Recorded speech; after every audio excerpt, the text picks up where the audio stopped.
Hello friends. Did you know that nearly 80% of those who watch my videos aren't subscribed? If you enjoy the content, I'd truly appreciate it if you hit that subscribe button. It helps a lot.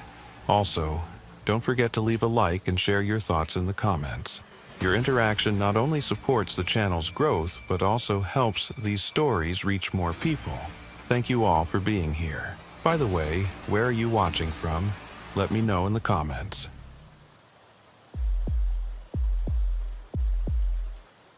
The air conditioning in the Maricopa County 911 Dispatch Center hummed its endless mechanical song as Vera Langford settled into her chair for another graveyard shift. The digital clock on the wall read 11:47 p.m., and outside the reinforced windows, Phoenix sprawled beneath her like a grid of amber lights stretching toward the dark mountains. Vera had been answering emergency calls for nearly 16 years, and in that time she had developed an instinct for reading fear in a caller's voice. There was the sharp, clean panic of a traffic accident, the hot rage of a domestic dispute turned violent, the confused desperation of someone watching a loved one have a heart attack. But when the call came through at 12:23 a.m. on that October night, she heard something in the caller's voice that made the hair on the back of her neck stand up. The voice belonged to a man who sounded young, maybe late 20s or early 30s, speaking in a breathless whisper that carried an edge of genuine terror. He identified himself as Caleb Drummond and said he was calling from somewhere in the desert northwest of Phoenix, though he couldn't provide an exact location. The man's breathing was ragged, and Vera could hear the crunch of gravel beneath his feet as he moved, suggesting he was walking or running while making the call. What disturbed Vera most was the specific nature of his fear. This wasn't someone who had been in a car accident or gotten lost while hiking. This was someone who believed he was being hunted. Caleb Drummond's story came out in fragments, interrupted by long pauses when he would stop speaking entirely, as if listening for sounds that Vera couldn't hear through the phone connection.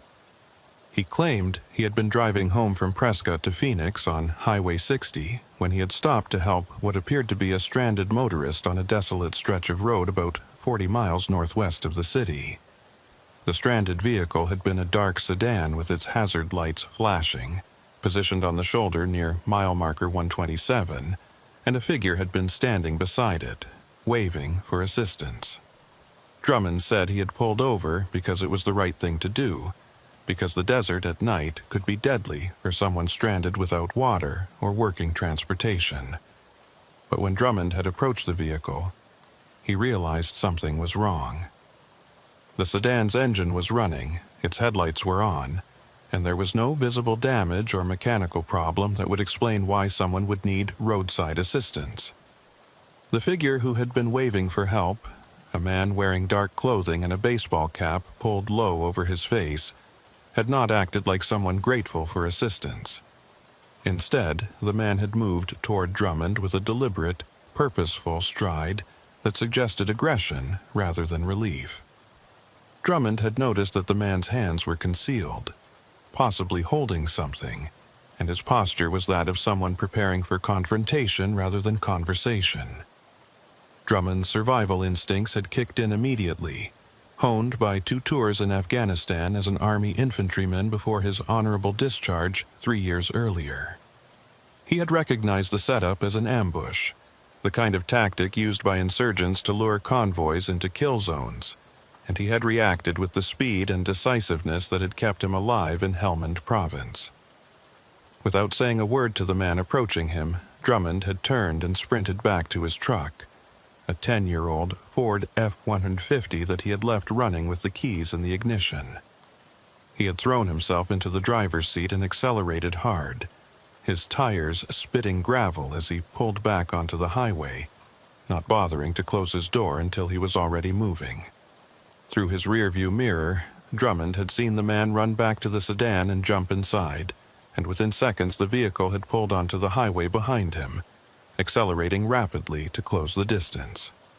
What had started as a potential robbery or carjacking had escalated into a high-speed pursuit through one of the most desolate stretches of Arizona desert, where cell phone coverage was spotty at best, and the nearest town was 20 miles in either direction.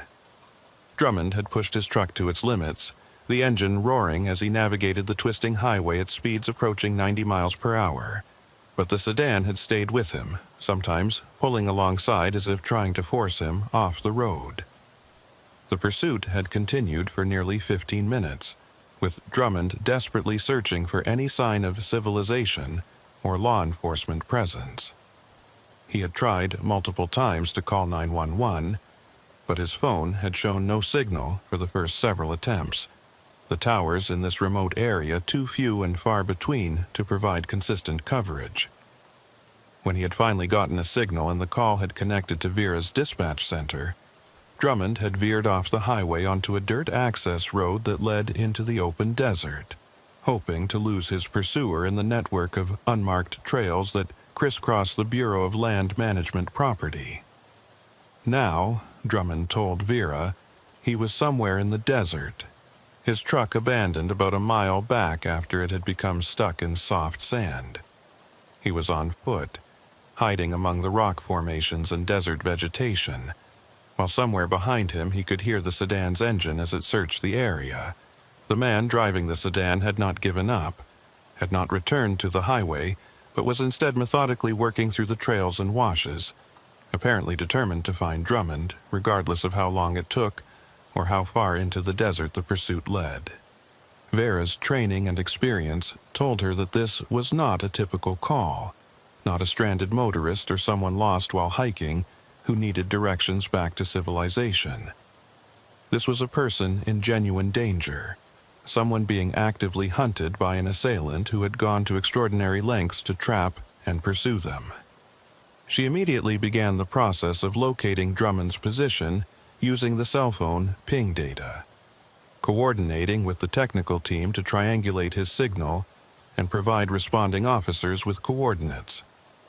At the same time, she kept Drummond on the line, her voice calm and professional as she gathered information and tried to keep him focused on survival rather than panic. The cell phone data came back with approximate coordinates that placed Drummond somewhere in the vast stretch of desert between Lake Pleasant Regional Park and the small town of Morristown, an area of several hundred square miles that consisted primarily of rugged terrain, sparse vegetation, and virtually no human habitation. The nearest law enforcement presence was a Department of Public Safety station in Wickenburg, about 30 miles northwest, and the Maricopa County Sheriff's Office substation in Surprise, about 25 miles southeast. Vera immediately dispatched units from both locations, knowing that even with lights and sirens, the responding officers would need at least 20 minutes to reach the general area where Drummond was hiding. Officer Darius Henshaw of the Maricopa County Sheriff's Office received the dispatch call while patrolling the northwestern suburbs of Phoenix, and he immediately acknowledged and began driving toward the coordinates Vera had provided. Henshaw was 34 years old and had been with the sheriff's office for 9 years, most of that time spent working the night shift in the remote areas where the Phoenix metropolitan area blurred into open desert. He was familiar with the terrain where Drummond was supposedly hiding, having responded to numerous calls in that area over the years, mostly involving off-road vehicle accidents, illegal dumping, or migrants who had gotten separated from their groups while crossing the border.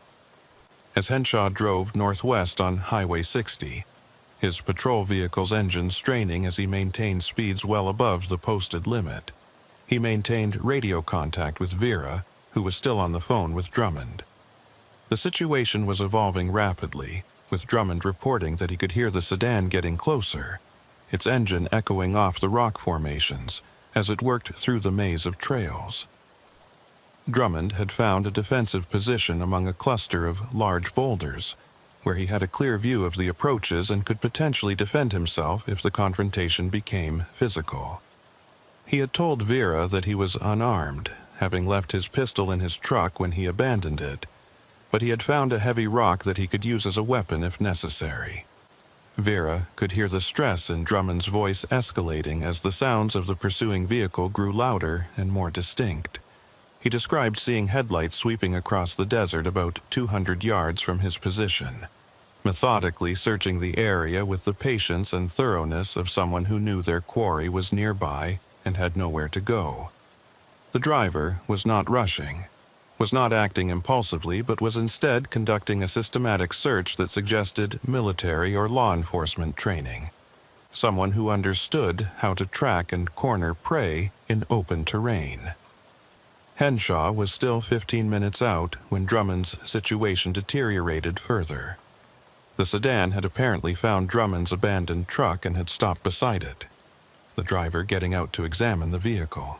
Drummond watched from his hiding place as the figure, still too far away to identify clearly in the darkness, spent several minutes searching through the truck's cab, apparently looking for identification or clues about who had been driving it. The figure then did something that chilled both Drummond and Vera when he described it over the phone. The man pulled out a flashlight and began walking in a slow circle around the abandoned truck, studying the ground carefully, apparently tracking Drummond's footprints in the soft desert sand. The realization that his pursuer was tracking him on foot, following his trail like a hunter following wounded game, pushed Drummond past controlled fear into something approaching panic. His voice became higher and tighter as he whispered into the phone, describing how the flashlight beam was getting closer, methodically following the path he had taken from his truck to his current hiding place. Vera tried to keep him calm, assuring him that help was on the way, that Officer Henshaw would reach his location within minutes. But she could hear the terror in Drummond's breathing as the flashlight beam swept closer and closer to the rocks where he was concealed. Henshaw pushed his patrol vehicle harder, the suspension straining as he left the paved highway and began navigating the network of dirt roads that led into the desert. His GPS showed Drummond's last known position as approximately 3 miles ahead, but the terrain was rough and the roads were unmarked, forcing him to slow down to avoid becoming stuck or damaging his vehicle in a way that would leave him unable to respond effectively. He called out his position over the radio every few minutes, providing updates to dispatch and requesting additional units as backup, knowing that he might be walking into a dangerous situation where he would be outnumbered or outgunned. Back in the dispatch center, Vera continued talking to Drummond, her voice the only connection he had to safety and civilization as he crouched among the rocks, watching the flashlight beam sweep closer. She had pulled up maps of the area on her computer screens, trying to identify landmarks or features that might help Henshaw locate Drummond more quickly once he reached the general area. She had also contacted the Department of Public Safety helicopter unit based in Phoenix, requesting aerial support, but was told that the helicopter was currently committed to a pursuit on the east side of the valley and would not be available for at least 45 minutes.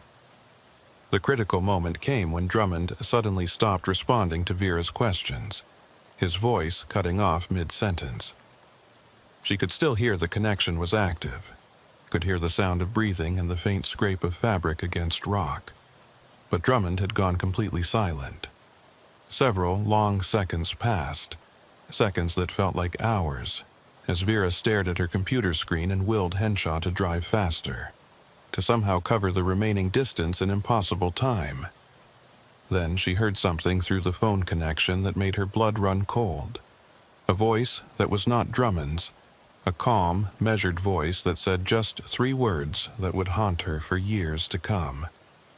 "Found you, Caleb." The phone went dead, the connection terminating abruptly, leaving Vera staring at her screen and frantically trying to redial Drummond's number. The call went straight to voicemail, suggesting the phone had been turned off or destroyed. She immediately radioed Henshaw with an urgent update, informing him that Drummond's pursuer had apparently found him and that the situation had escalated to an active confrontation.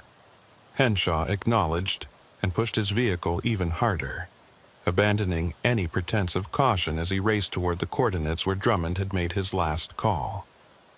Henshaw reached the general area approximately 8 minutes after Drummond's phone went dead, his headlights illuminating the empty desert as he searched for any sign of vehicles or human activity. He followed the rough trail for about a mile until his lights picked up the shape of a dark sedan parked near a cluster of large boulders, its engine running and driver's door standing open. Approximately 30 yards beyond the sedan, Henshaw could see another vehicle, the Ford F-150 that Drummond had been driving, sitting at an angle in soft sand where it had become stuck.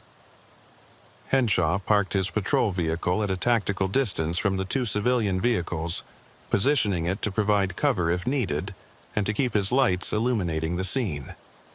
He radioed his position and the vehicle descriptions to dispatch, then drew his service weapon and began approaching on foot, moving carefully and using the available cover provided by desert vegetation and rock formations.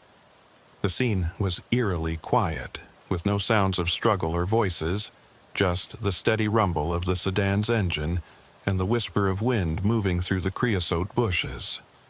As Henshaw moved closer to the sedan, his flashlight beam swept across the interior, revealing that it was empty, with no personal belongings visible and no registration or insurance documents in the usual places.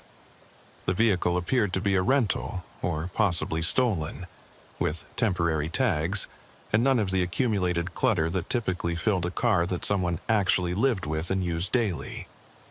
Henshaw noted these details, his training and experience telling him that this was a vehicle being used for a specific purpose, not someone's personal transportation. Beyond the sedan, Henshaw could see Drummond's truck more clearly, and he noticed that the driver's door was open and the interior light was on, casting a weak glow across the surrounding sand. As he approached the truck, Henshaw saw something that made him stop and bring his weapon up to a ready position. There were footprints in the sand around the truck, multiple sets, suggesting at least 2 people had been moving around the vehicle. More disturbing were the drag marks leading away from the truck, parallel lines in the sand that suggested something heavy had been pulled across the ground toward the rock formations where Drummond had said he was hiding. Henshaw followed the drag marks with his flashlight beam, his pulse quickening as he realized what he might be about to discover. The marks led to the cluster of large boulders about 50 yards from the truck, disappearing into shadows that his flashlight couldn't fully penetrate. He radioed for backup to expedite their response, informing dispatch that he had located the vehicles and was investigating a possible crime scene, then began moving toward the rocks, every sense alert for any sign of ambush or danger. What Officer Henshaw found when he reached the boulder cluster would launch one of the most intensive investigations in Maricopa County Sheriff's Office history, an investigation that would reveal a pattern of violence stretching back years and crossing multiple state lines. Among the rocks, illuminated by his flashlight beam, Henshaw discovered Caleb Drummond's cell phone. Its screen shattered, but the device still attempting to power on. Near the phone was a large pool of blood, still wet and glistening in the flashlight beam, and clear signs of a violent struggle. Rocks had been disturbed, desert vegetation had been trampled, and there were more drag marks leading away from the scene, heading deeper into the desert where Henshaw's flashlight beam couldn't reach. But Caleb Drummond himself was gone, vanished into the vast darkness of the Arizona desert, along with whoever had been hunting him. Officer Darius Henshaw stood in the cold desert night, his flashlight beam tracing the blood trail that led away from the boulder cluster and disappeared into the darkness beyond. His radio crackled with updates from dispatch as additional units began converging on his location. But Henshaw knew that every minute that passed reduced the chances of finding Caleb Drummond alive. The amount of blood pooled among the rocks suggested serious injury, possibly life-threatening, and the drag marks indicated that Drummond had either been unconscious or unable to resist as he was pulled away from his defensive position. Henshaw's training told him to secure the scene and wait for backup, but his instincts as a law enforcement officer who had sworn to protect and serve told him that waiting might mean the difference between rescue and recovery. Henshaw made the tactical decision to follow the blood trail, radioing his intentions to dispatch and requesting that responding units establish a perimeter around the area while he attempted to track the suspect and victim. Vera Langford, still coordinating the response from the dispatch center, felt her stomach tighten as she listened to Henshaw's transmissions. She had been on the phone with Drummond just minutes before his capture, had heard the fear in his voice as he described being hunted through the desert, and now she was listening to the aftermath of whatever violence had occurred after that terrible moment when the unknown voice had said, "Found you, Caleb," and the phone had gone dead. The blood trail led Henshaw deeper into the desert, away from the vehicles and the rough access road, following a course that seemed to have been chosen deliberately to avoid easy pursuit. Whoever had taken Drummond knew this terrain, understood how to move through it without leaving obvious tracks except for the unavoidable blood trail that marked their passage. Henshaw followed carefully, his weapon drawn and his senses alert for any sign of ambush, knowing that he might be walking into a trap set by someone who had already demonstrated sophisticated tactical thinking and a willingness to use extreme violence. After following the trail for approximately 300 yards, Henshaw discovered something that made the situation even more disturbing. The blood trail led to a second vehicle, a white panel van that had been parked in a wash about a quarter-mile from where the sedan and Drummond's truck sat. The van was older, probably from the mid-2000s, with no windows in the cargo area and Arizona plates that Henshaw immediately called in for registration check. The rear doors of the van stood open, and Henshaw's flashlight revealed a cargo area that had been modified with restraints, soundproofing material, and other equipment that suggested this vehicle had been specifically prepared for kidnapping and transporting victims. Henshaw felt a chill that had nothing to do with the desert night air as he examined the van's interior. This was not a spontaneous crime, not a carjacking or robbery gone wrong. This was a planned abduction carried out by someone who had invested significant time and resources into preparing for it. The sedan that had initially pursued Drummond had been a lure, a way to force him off the highway and into the desert where the real capture could take place, away from witnesses and surveillance. The white van was the transport vehicle, positioned in advance at a location where it could be loaded quickly and driven away on routes that would avoid main roads and traffic cameras. The registration check came back showing that the van was registered to a rental company in Tucson, about 2 hours south of Phoenix. Dispatch contacted the rental company's emergency line and learned that the van had been rented 3 days earlier by a man using identification and a credit card that the rental agent had verified at the time, but now appeared to be fraudulent. The rental agreement showed an address in Mesa that turned out to be a vacant lot, and the phone number provided went to a disconnected line.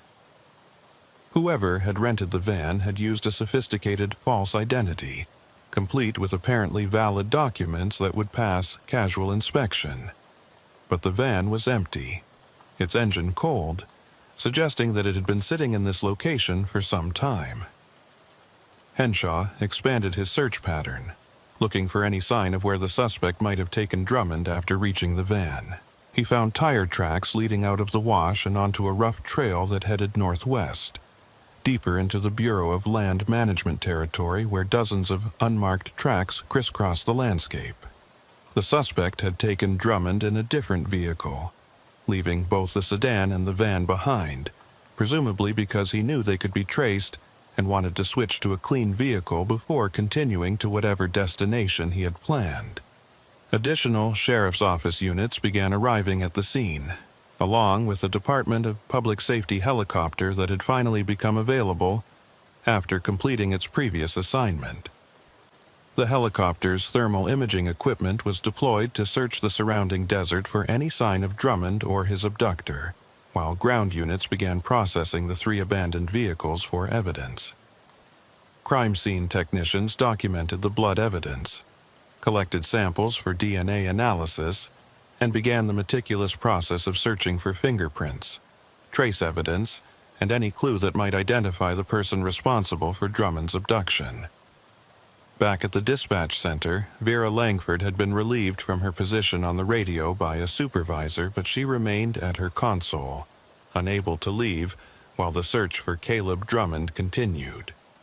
She had replayed the recorded 911 call multiple times, listening for any background sounds or details that might provide clues about the abductor's identity or intentions.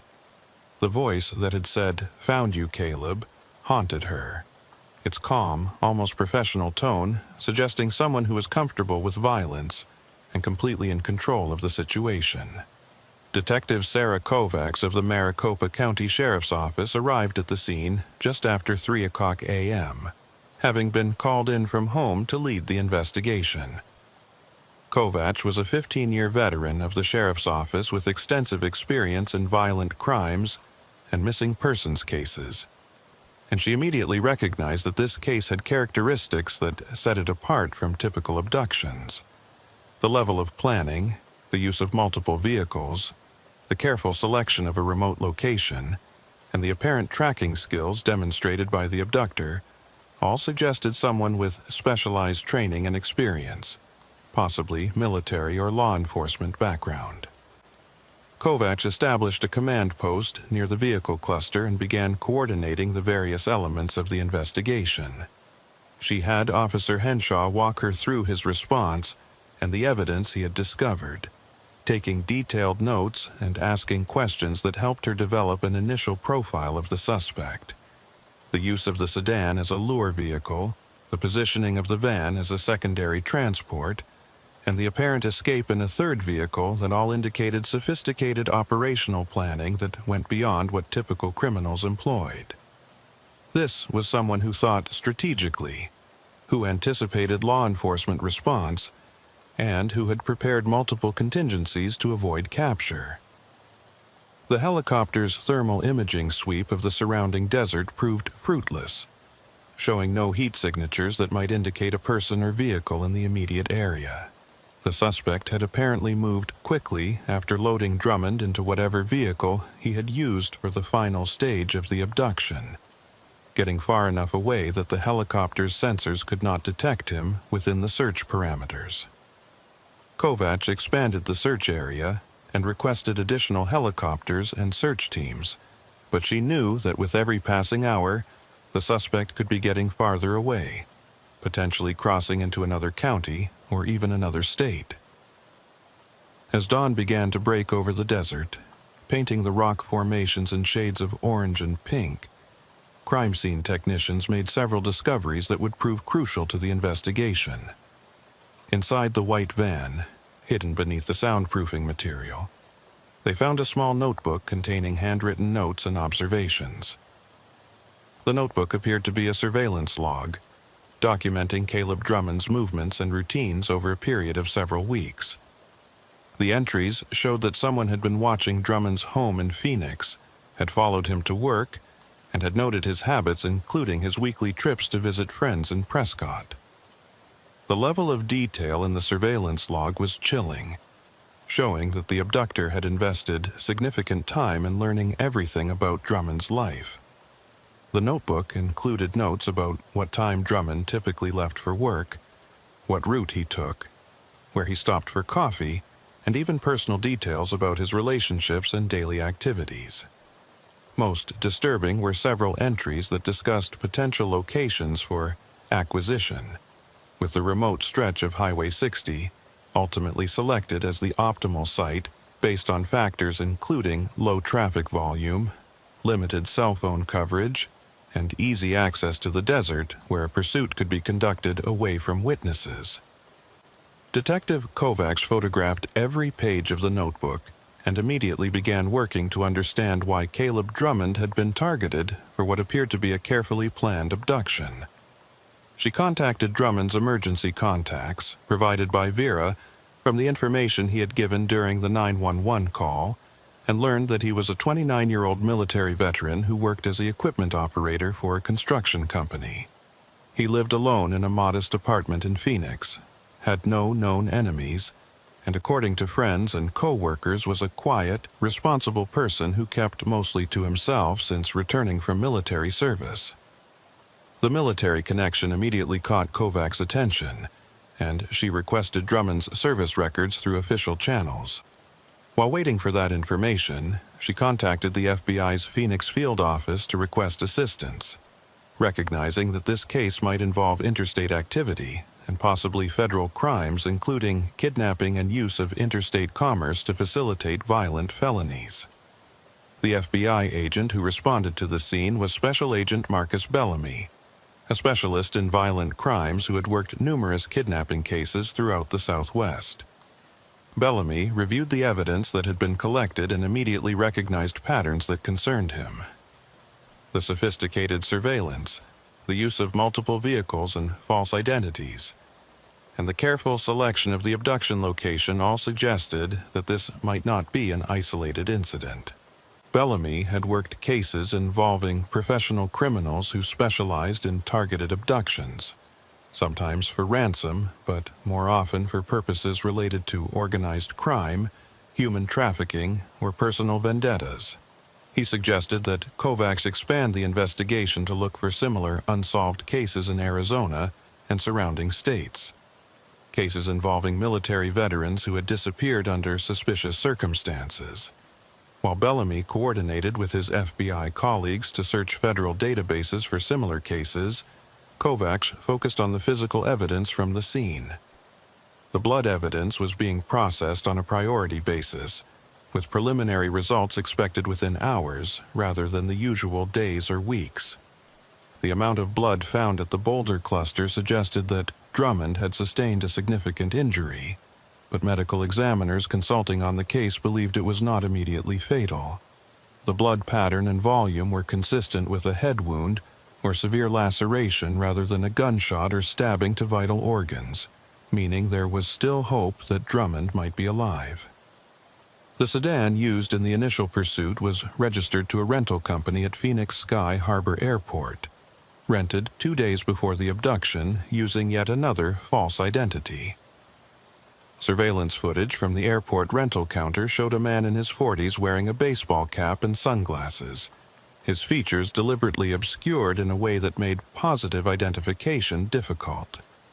The man had paid cash for the rental and had provided documents that appeared legitimate at the time, but were later determined to be high-quality forgeries. As the investigation expanded, a pattern began to emerge that troubled both Kovacs and Bellamy. Over the past 18 months, 3 other military veterans in Arizona had disappeared under circumstances that shared similarities with Drummond's abduction. 2 of the men had been found deceased in remote desert locations, their bodies showing signs of having been held captive and subjected to violence before death. The 3rd man had never been found, with his disappearance remaining an open missing persons case. All 3 victims had been in their late 20s or early 30s. All had served in combat zones, and all had disappeared after being lured or forced into isolated desert locations. The FBI database search revealed additional cases in Nevada, New Mexico, and California that fit similar patterns. Over the past 5 years, at least 11 military veterans had been abducted, held captive, and in most cases eventually murdered in remote locations throughout the Southwest. The cases had been investigated by different agencies and had never been connected because they occurred across multiple jurisdictions, and the methods used varied slightly in each case. But when analyzed as a potential series, the pattern became clear. Someone was systematically targeting military veterans, specifically those who had served in combat roles, and was abducting them for purposes that remained unclear, but appeared to involve extended captivity and violence. Special Agent Bellamy immediately elevated the case to the FBI's Behavioral Analysis Unit in Quantico, requesting a profile of the suspect based on the accumulated evidence from multiple cases. While waiting for that analysis, the investigation team in Arizona focused on the immediate priority of locating Caleb Drummond before he became another murder victim. The timeline was critical, as previous cases suggested that victims were typically held captive for between 48 and 96 hours before being killed, giving the investigation perhaps 2 to 3 days to find Drummond alive. Officer Darius Henshaw, who had discovered the initial crime scene and had been the first responder to Vera Langford's desperate dispatch, found himself unable to leave the case despite having completed his regular shift hours ago. He had heard Drummond's voice over the radio during the pursuit, had followed the blood trail and discovered the van, and felt a personal connection to the victim that went beyond professional duty. Henshaw requested and received permission to join the investigation team, bringing his knowledge of the remote desert areas and his experience with search and rescue operations. As the morning sun climbed higher and the desert heat began to build, Detective Kovacs assembled a task force that included Sheriff's Office investigators, FBI agents, Department of Public Safety officers, and specialized search and rescue teams. The task force established a command center at the Sheriff's Office substation in Surprise, where they could coordinate the multiple elements of the investigation and maintain communication with the various teams deployed across the vast desert landscape. Large maps of Maricopa County covered the walls, marked with the locations of previous abductions, body recovery sites, and potential areas where a suspect might hold victims. Vera Langford was interviewed extensively about her conversation with Drummond, providing details about his emotional state, the background sounds she had heard, and the exact wording of the final moments before his capture. Audio forensics specialists analyzed the recording of the 911 call, isolating and enhancing background sounds that might provide clues about the location or the suspect's identity. They identified the sound of a specific type of engine, possibly a diesel truck or heavy equipment, that had been faintly audible at one point during the call, suggesting there might be industrial or mining activity in the area where Drummond had been hiding. The breakthrough in determining Drummond's possible location came from an unexpected source. A geologist consulting with the sheriff's office on an unrelated case mentioned that the rock formations described by Henshaw matched the characteristics of an area about 15 miles northwest of where the vehicles had been found, near an abandoned copper mine that had ceased operations in the 1970s. The mine property included several structures that might be suitable for holding a captive, and the remote location made it unlikely that anyone would stumble upon criminal activity there. More significantly, the property had been purchased 3 years earlier by a shell corporation whose ownership was obscured through multiple layers of legal entities. Detective Kovacs immediately redirected resources toward investigating the abandoned mine property and tracing the ownership of the shell corporation. The FBI's Financial Crimes Unit began the complex process of untangling the corporate structure, looking for any connection to individuals who might match the profile developing for their suspect.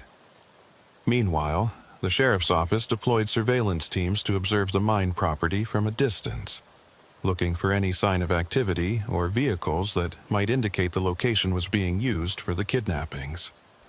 The surveillance teams reported that the mine property appeared abandoned, with no visible activity and no vehicles present. However, aerial reconnaissance revealed that one of the old mining buildings had a roof in surprisingly good condition compared to the other deteriorating structures, and thermal imaging suggested there might be heat sources inside the building despite its apparently abandoned state. This discrepancy was enough to convince Kovacs and Bellamy that the location warranted further investigation, but they needed to approach carefully to avoid alerting the suspect if he was indeed using the property to hold Drummond captive. As the task force prepared to move on the mine property, now approximately 16 hours after Drummond's initial 911 call to Vera Langford, the investigation received information that would dramatically change their understanding of the case and reveal the true horror of what had been happening in the Arizona desert for years. The FBI's financial investigation into the shell corporation that owned the abandoned mine property traced through 3 layers of limited liability companies before connecting to a name that made Special Agent Bellamy's blood run cold. The ultimate beneficial owner was a man named Gerald Voss, a former Army interrogator who had been dishonorably discharged 8 years earlier following allegations of unauthorized interrogation techniques used on detainees in Iraq. Voss had been court-martialed for conduct unbecoming an officer and for violations of the Uniform Code of Military Justice related to prisoner abuse, but the details of his case had been sealed due to national security concerns. After his discharge, Voss had disappeared from public records, using various aliases and shell corporations to obscure his activities and location. Detective Kovacs immediately pulled Voss's military service record and discovered a disturbing history that helped explain the pattern of veteran abductions. Voss had served as an intelligence officer specializing in interrogation and psychological operations, working primarily in Iraq during the surge years when interrogation techniques were a subject of intense controversy and oversight. According to his service record, Voss had been exceptionally skilled at his work, extracting valuable intelligence from high-value targets through methods that pushed the boundaries of what was legally and ethically acceptable. But colleagues who had worked with him reported concerns about his psychological state, noting that he seemed to derive satisfaction from the power he held over detainees and showed concerning signs of sadism masked as professional dedication. The allegations that led to Voss's court-martial involved an incident where he had allegedly held a detainee beyond authorized timeframes and had used interrogation methods that exceeded approved parameters, resulting in severe psychological trauma to the detainee.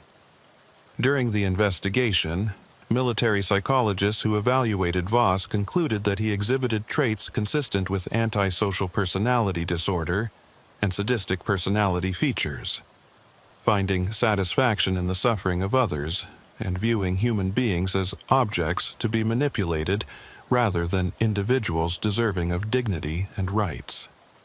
The recommendation had been for Voss to receive psychiatric treatment and to be barred from any position involving authority over vulnerable individuals, but after his discharge he had simply vanished into civilian life where no one monitored his activities or ensured he received treatment. Special Agent Bellamy contacted the FBI's Behavioral Analysis Unit and shared Voss's background with the profilers who had been working on the series of veteran abductions. The profile that emerged was terrifying in its clarity and implications. Voss appeared to be acting out a twisted recreation of his interrogation work, abducting veterans who reminded him of his former role and subjecting them to the same techniques he had once used professionally, but now without the constraints of military oversight or rules of engagement. The profilers believed that Voss viewed himself as still conducting military operations, selecting targets based on their combat experience, and treating the abductions as a form of continued service, twisted through the lens of his psychological pathology. The timeline became even more urgent when the BAU profile suggested that Voss's pattern involved escalating violence over the period he held his victims. Based on evidence from previous cases, victims were initially subjected to interrogation-style psychological manipulation, then physical deprivation and abuse, before finally being killed, when Voss either grew bored or believed he had extracted whatever information or satisfaction he sought from the experience. The typical captivity period ranged from 48 to 96 hours, meaning that Caleb Drummond, now approximately 18 hours into his captivity, potentially had between 30 and 78 hours before Voss would kill him. Detective Kovacs assembled a tactical response team consisting of FBI hostage rescue team members, Maricopa County Sheriff's Office SWAT operators, and specialized personnel trained in high-risk warrant service and hostage rescue. The operation would be conducted at the abandoned mine property, based on the evidence suggesting Voss was using one of the old mining buildings as his holding facility.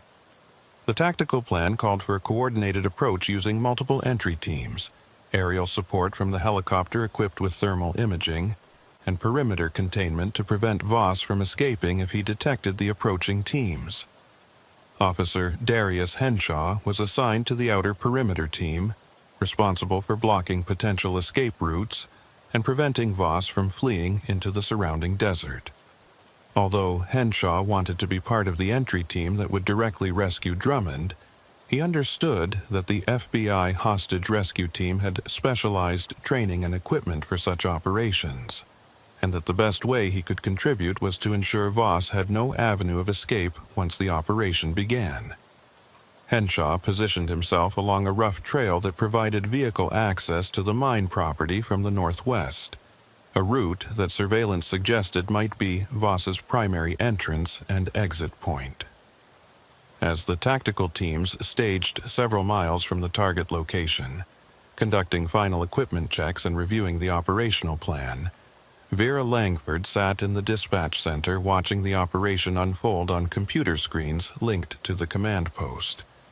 She had been relieved from active duty hours ago, but had refused to go home, feeling a personal connection to Caleb Drummond after spending those terrifying minutes on the phone with him as he was hunted through the desert.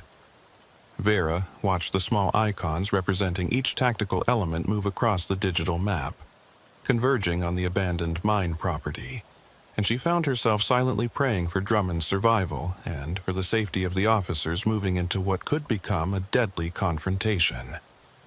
The tactical approach began at 2:17 p.m., exactly 38 hours after Drummond's initial 911 call. The teams moved in coordinated silence, using natural terrain features and the deteriorating mining structures as cover while they converged on the building that thermal imaging had identified as potentially occupied. The building was a large metal structure that had once served as an equipment maintenance facility, its exterior showing decades of weathering and neglect, but its roof and walls still largely intact. The thermal imaging showed heat signatures inside the building, consistent with at least one person and possibly mechanical equipment such as a generator providing power to the otherwise abandoned structure. Special Agent Bellamy led one of the entry teams, coordinating with Detective Kovacs, who was positioned at the Tactical Operations Center about a mile from the target building. The plan called for simultaneous breaches at 3 points, overwhelming any defenses Voss might have prepared and giving him no time to harm his hostage before the teams could secure him.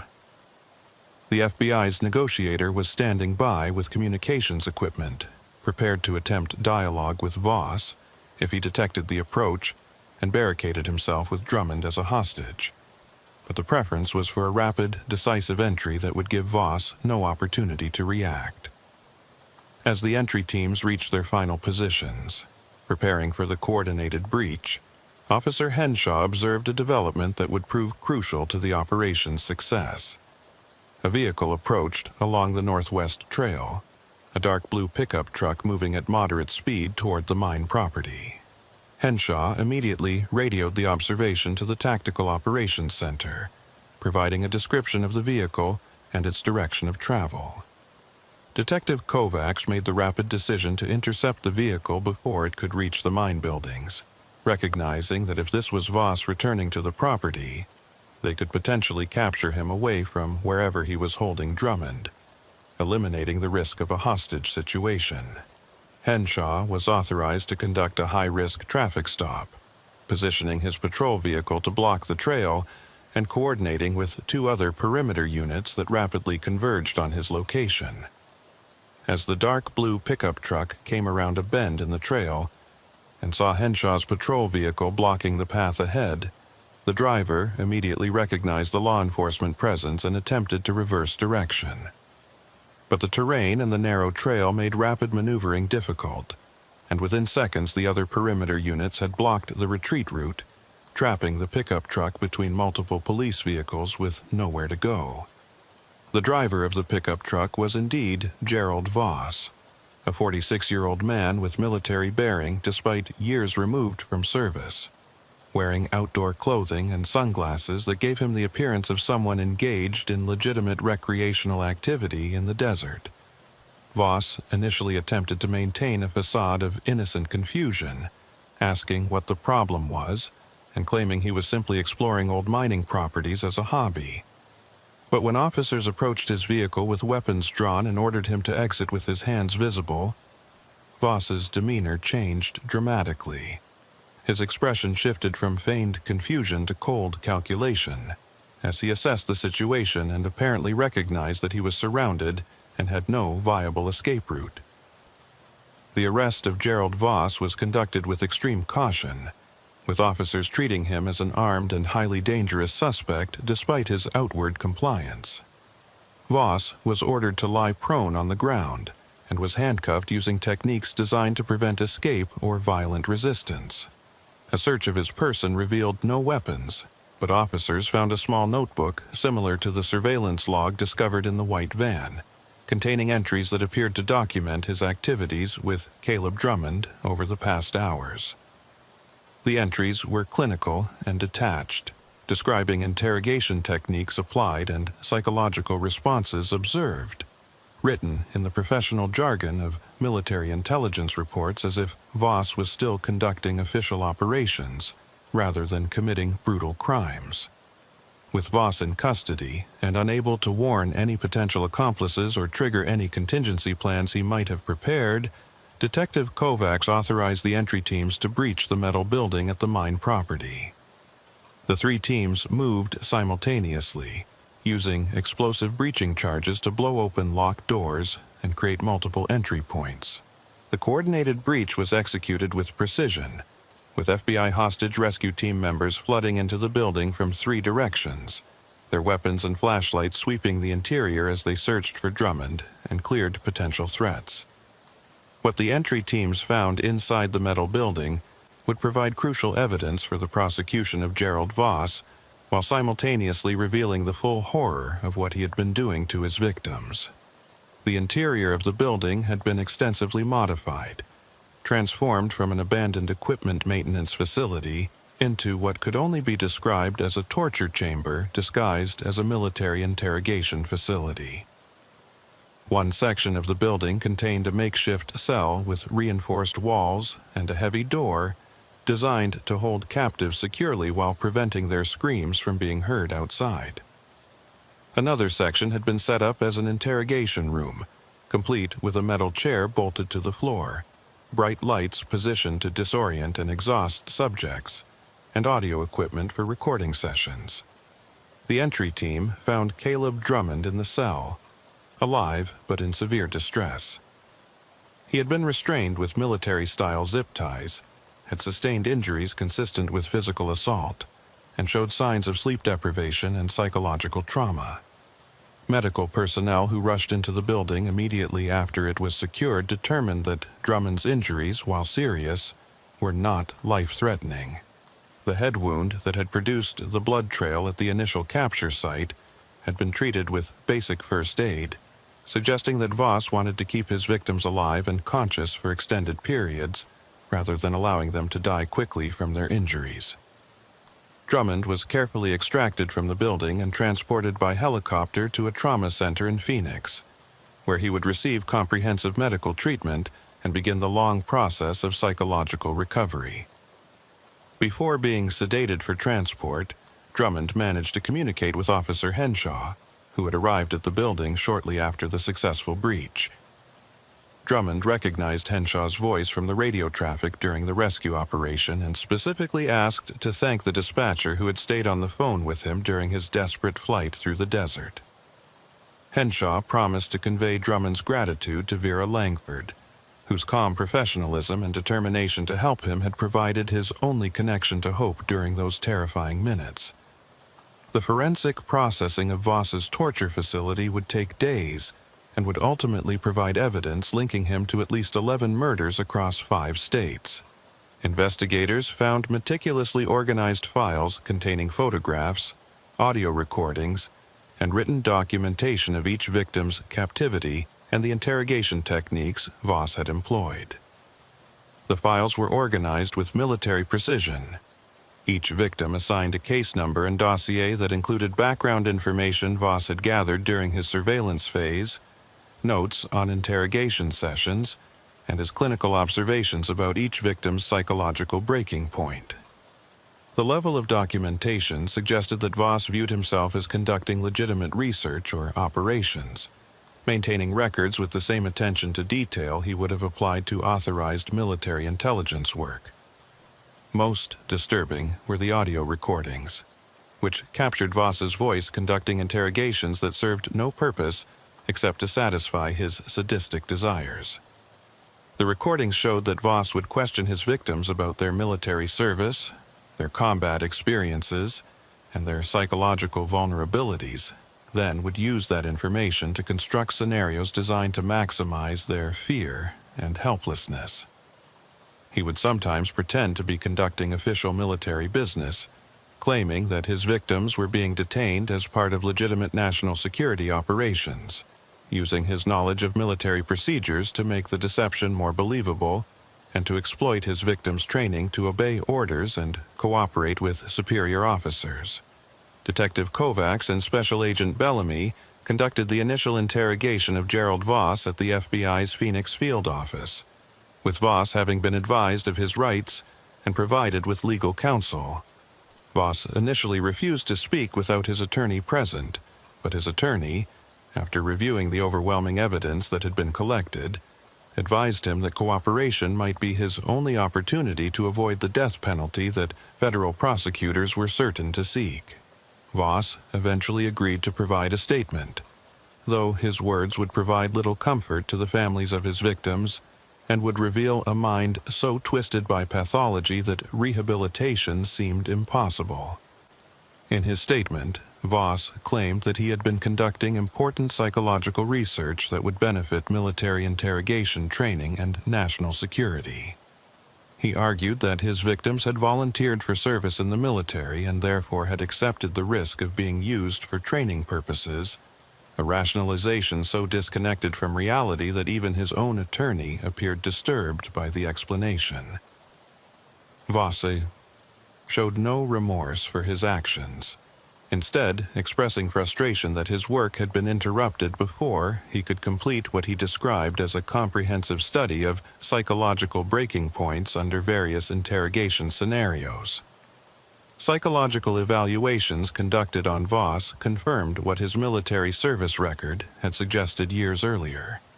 He suffered from severe antisocial personality disorder with sadistic features, combined with delusional beliefs about the legitimacy of his activities and a complete inability to empathize with the suffering he inflicted on others. The forensic psychiatrists concluded that Voss was mentally competent to stand trial and understood the wrongfulness of his actions, but that his personality disorder was so severe that he would always represent a danger to others and could never be safely released into society. The federal prosecution of Gerald Voss moved forward with exceptional speed, given the overwhelming evidence and his own documented confessions in the files found at his torture facility. He was charged with 11 counts of kidnapping resulting in death, 1 count of kidnapping in the case of Caleb Drummond, who had survived, multiple counts of interstate stalking, and various weapons and fraud charges related to the false identities and illegal equipment he had used in his crimes. Federal prosecutors sought the death penalty, arguing that Voss's crimes were particularly heinous and depraved, involved extensive planning and premeditation, and demonstrated such complete disregard for human life that no other sentence would be appropriate. The trial lasted 3 weeks, with prosecutors presenting the evidence methodically and comprehensively, building an overwhelming case that left no doubt about Voss's guilt or the calculated nature of his crimes. Caleb Drummond testified about his abduction and captivity, describing the hours of psychological torture he had endured and the certainty he had felt that he would become another of Voss's murder victims.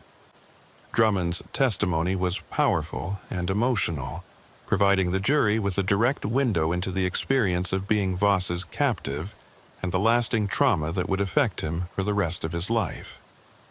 Officer Darius Henshaw and Vera Langford both testified about their roles in the investigation, with the prosecution using their testimony to establish the timeline of events and to demonstrate the immediate law enforcement response that had ultimately saved Drummond's life. The recording of Vera's 911 call with Drummond was played for the jury, and several jurors were visibly moved by the fear in Drummond's voice and the professional calm that Vera maintained while trying to help him. The moment when the unknown voice said, "Found you, Caleb," and the phone went dead was particularly impactful, providing the jury with an audio document of the exact instant when Drummond passed from freedom into captivity.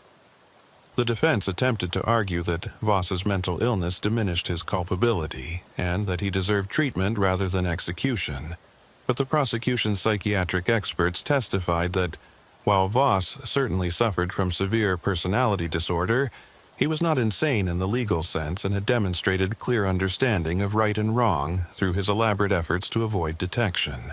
The jury deliberated for less than 6 hours before returning guilty verdicts on all counts, and after a brief penalty phase hearing, they recommended the death penalty.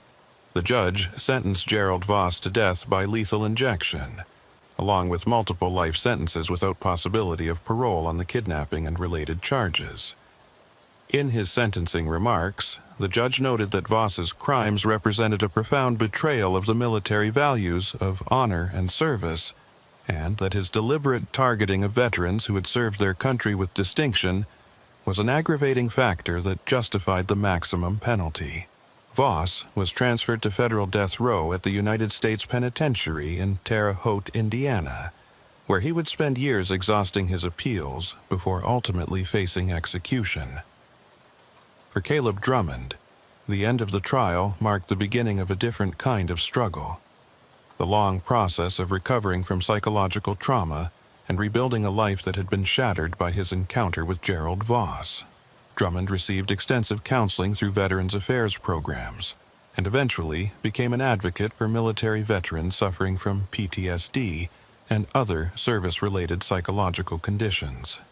He frequently spoke about his experience, not dwelling on the details of his captivity, but instead focusing on the importance of mental health support for veterans, and the warning signs that might indicate someone was being targeted by predators who specifically sought out veterans as victims. The aftermath of the Gerald Voss case sent shockwaves through law enforcement agencies across the Southwest, fundamentally changing how police departments approached missing persons cases involving military veterans and forcing a reevaluation of how predators could exploit the vulnerabilities of those who had served their country. The Maricopa County Sheriff's Office established a specialized unit dedicated to investigating crimes against veterans, recognizing that this population faced unique threats from individuals who specifically targeted them because of their military experience and the psychological vulnerabilities that sometimes resulted from combat service. Officer Darius Henshaw was promoted to detective and assigned to lead this new unit, bringing his first-hand experience from the Drummond case and his deep commitment to protecting those who had worn the uniform. Detective Henshaw's first priority was to ensure that all 11 families who had lost loved ones to Gerald Voss received closure and support. He personally contacted each family, providing them with detailed briefings about how their loved ones had been targeted, what had happened during their captivity, and how the investigation had ultimately brought Voss to justice. These conversations were among the most difficult of Henshaw's career, as he had to balance the family's need for information with the necessity of sparing them the most horrific details of what their loved ones had endured. Several families expressed gratitude that at least they now knew what had happened and could begin the process of grieving properly, rather than living with the uncertainty and false hope that had characterized the years when their loved ones were simply missing. Vera Langford continued working as a 911 dispatcher, but the Drummond case had marked her in ways that would influence the rest of her career. She had always taken her responsibility seriously, understanding that the voice on the other end of an emergency call represented a human being in crisis who deserved her full attention and best efforts. But after spending those terrifying minutes on the phone with Caleb Drummond, listening to him describe being hunted through the desert and then hearing the moment of his capture, Vera approached every call with renewed intensity and a deeper understanding of how critical her role could be in determining whether someone lived or died. She became an instructor at the regional 911 training academy, using the Drummond case as a teaching example of how proper call handling, accurate information gathering, and coordination with responding officers could make the difference between tragedy and survival. In her training sessions, Vera would play portions of the recorded call, carefully edited to remove the most distressing elements while preserving the essential lessons about maintaining communication with callers in crisis. Gathering detailed location information despite challenging circumstances, and recognizing when a situation required immediate priority response rather than routine handling. She emphasized that Drummond had survived, in part because she had taken his report seriously from the first moment, had coordinated effectively with Officer Henshaw, and had maintained her professional composure even when the situation seemed hopeless. The recording of that terrible moment, when the unknown voice Ostun said, "Found you, Caleb," became a powerful tool for teaching new dispatchers about the emotional resilience required for the job and the importance of continuing to work the case even when direct communication with the caller was lost. Caleb Drummond's recovery was long and difficult, involving months of intensive therapy to address the post-traumatic stress disorder that resulted from his captivity and the specific psychological techniques that Voss had employed to break down his mental defenses. The Veterans Affairs Hospital in Phoenix provided comprehensive treatment, but Drummond struggled with nightmares, hypervigilance, and difficulty trusting others, all common symptoms among trauma survivors, but particularly severe in his case because his captor had been a former military officer who had perverted the trust and authority relationships that were fundamental to military culture. Drummond found it especially difficult to interact with anyone in positions of authority, as Voss had exploited his military training and instinct to obey orders during the interrogation sessions. What ultimately helped Drummond begin to heal was his decision to transform his trauma into advocacy. Working with veterans organizations and mental health professionals, Drummond developed educational programs designed to help other veterans recognize when they might be vulnerable to predators and to encourage them to seek help for psychological issues before those issues could be exploited. He spoke openly about his own struggles with readjusting to civilian life after military service, about the isolation many veterans felt, and about how that isolation had made him an attractive target for someone like Gerald Voss. Drummond's willingness to discuss his experience helped reduce the stigma many veterans felt about admitting vulnerability or seeking mental health treatment, potentially preventing other veterans from becoming victims of similar predators. Drummond maintained close relationships with both Vera Langford and Detective Henshaw, the two people whose actions had directly saved his life. He would occasionally visit the dispatch center where Vera worked, speaking to new dispatchers about the importance of their role and expressing gratitude that Vera had been the one who answered his call that desperate night in the desert. He told them that hearing Vera's calm, professional voice during those minutes when he was being hunted had provided him with a psychological anchor, a reminder that he was not completely alone and that help was coming even if it seemed impossibly far away. These visits were emotionally difficult for Vera, who struggled with her own trauma response from having been virtually present during Drummond's capture.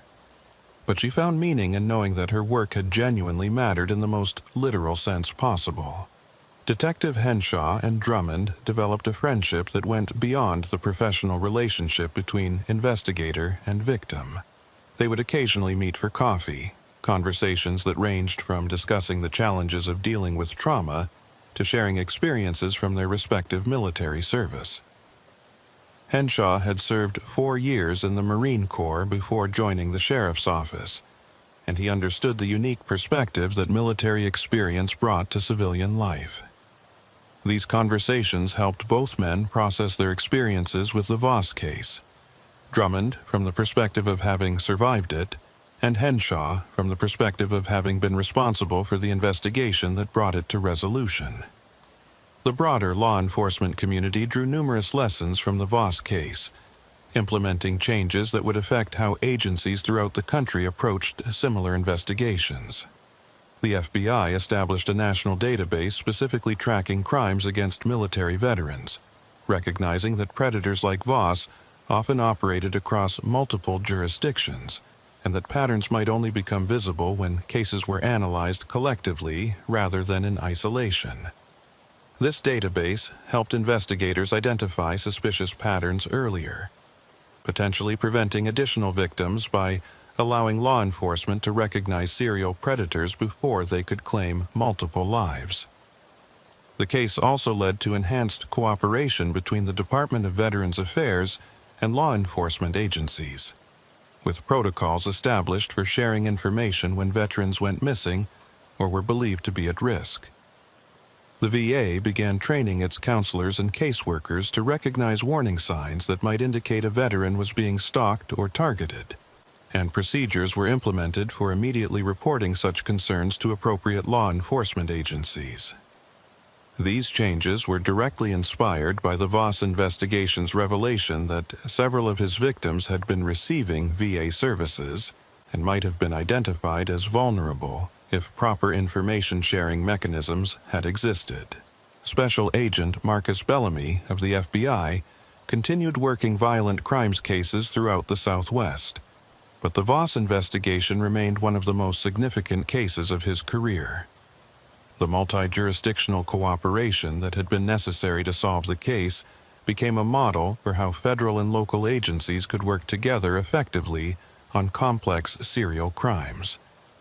Bellamy frequently spoke at law enforcement conferences about the investigation, emphasizing the importance of recognizing patterns across jurisdictional boundaries and maintaining open communication channels between agencies that might be investigating related cases without realizing the connections.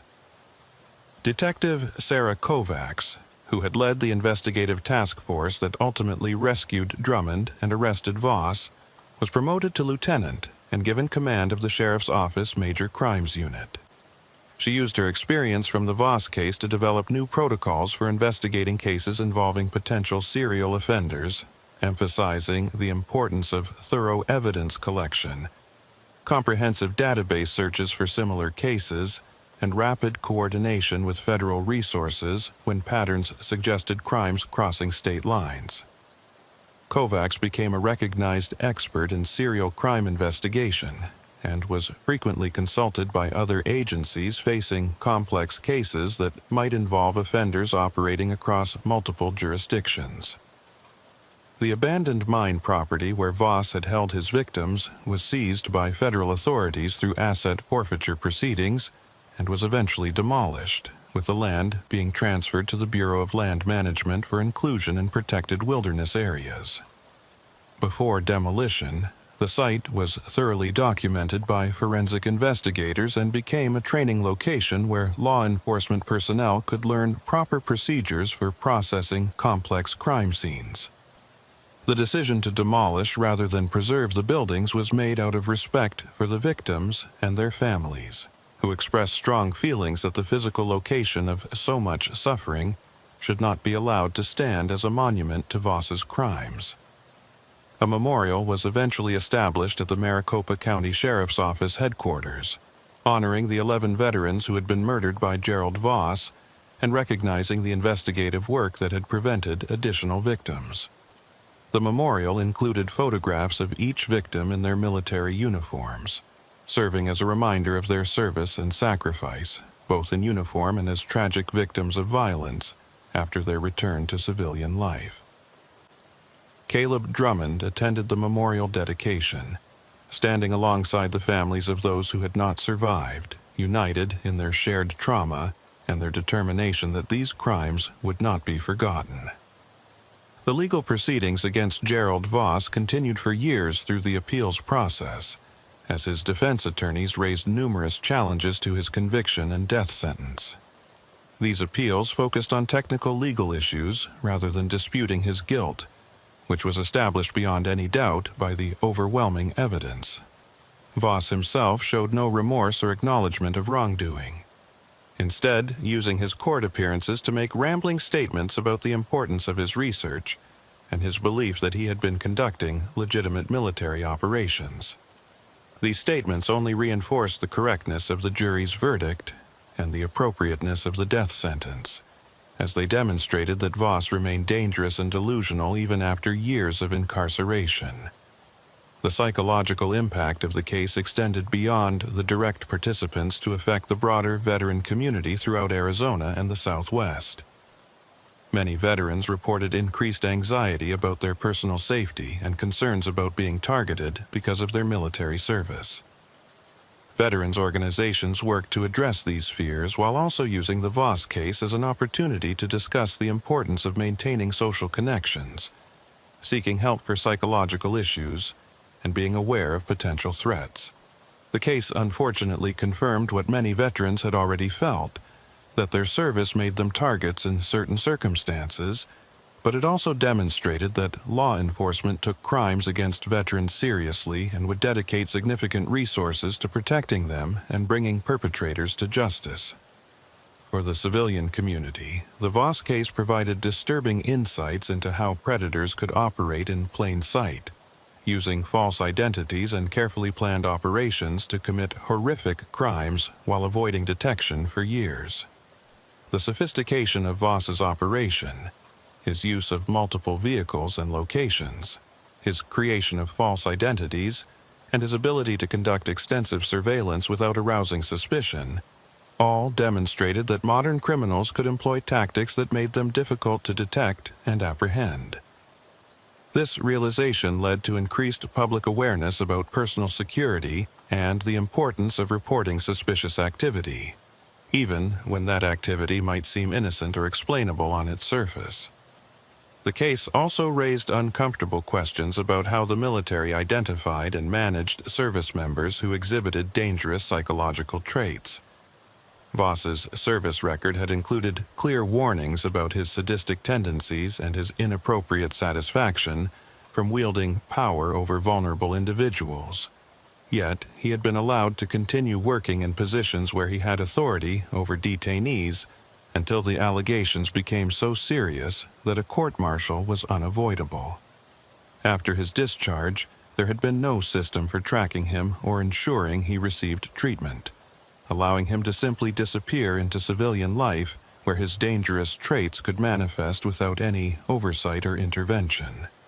These failures led to reforms in how the military handled discharges related to psychological issues and improved information sharing with civilian law enforcement when discharged service members posed potential threats to public safety. 10 years after the night when Caleb Drummond made his desperate 911 call from the Arizona desert, the case remained a powerful example of how effective law enforcement response could save lives and bring dangerous criminals to justice. Vera Langford, now a supervisor in the 911 center, still thought about that call frequently, remembering the fear in Drummond's voice and the terrible moment when the connection was lost. She had handled thousands of emergency calls in the decades since, each one receiving her full professional attention.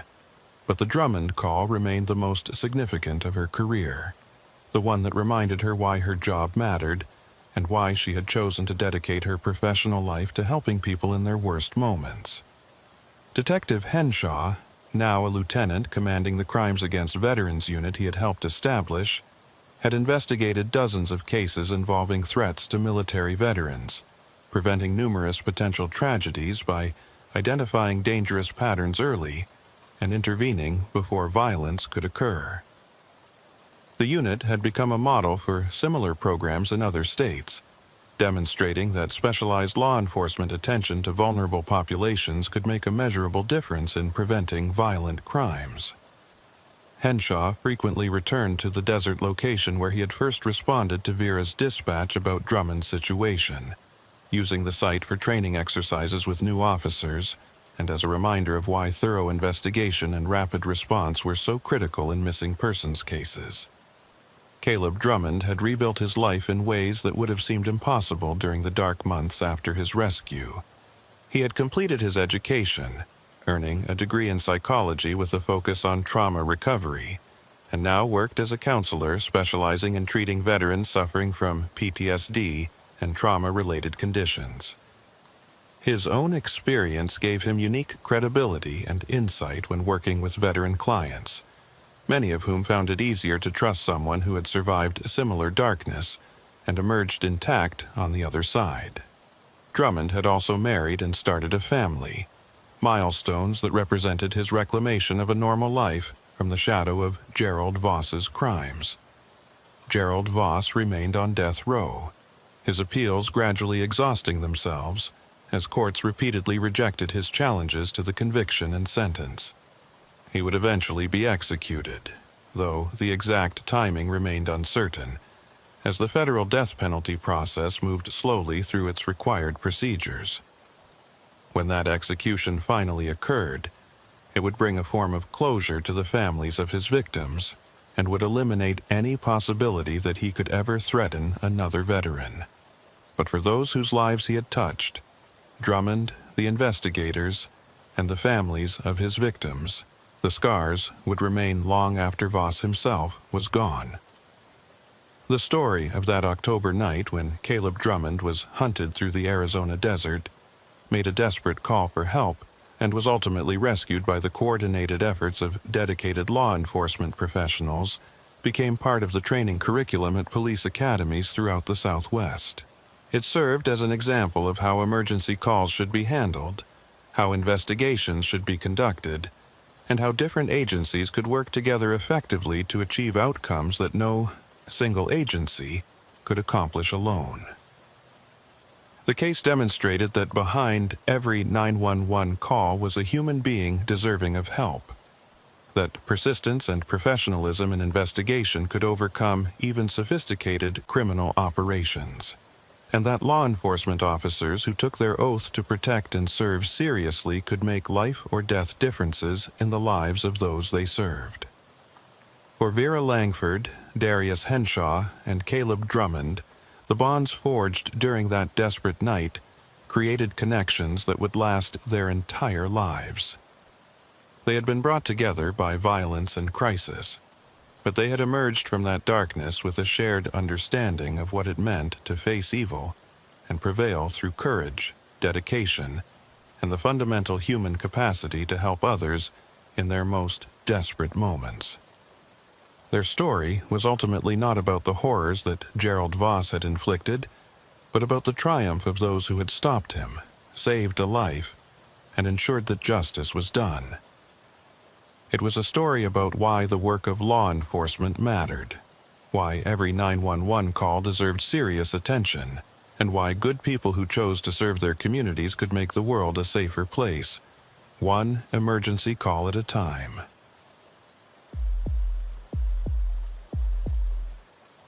The November rain fell steadily across Holmes County, Ohio, turning the unpaved rural roads into ribbons of mud that wound through farmland where Amish buggies still shared the roadways with pickup trucks and agricultural equipment. Deputy Sheriff Tobias Claiborne had been patrolling these back roads for 11 years, long enough to know every curve, every hidden driveway, and every family that lived in the scattered farmhouses dotting the countryside between Millersburg and the smaller settlements that most people from outside the county had never heard of. At 42 years old, Claiborne had grown up in this area, had attended the small consolidated high school, and had returned after 6 years in the Army to serve the community that had shaped him. He understood the rhythms of rural life, the self-sufficiency of farm families, and the deep privacy that characterized people who lived miles from their nearest neighbors. The 911 call came through at 7:43 p.m. on a Tuesday evening in mid-November, dispatched by Gordon Maddox, the night supervisor at the Holmes County Emergency Communications Center.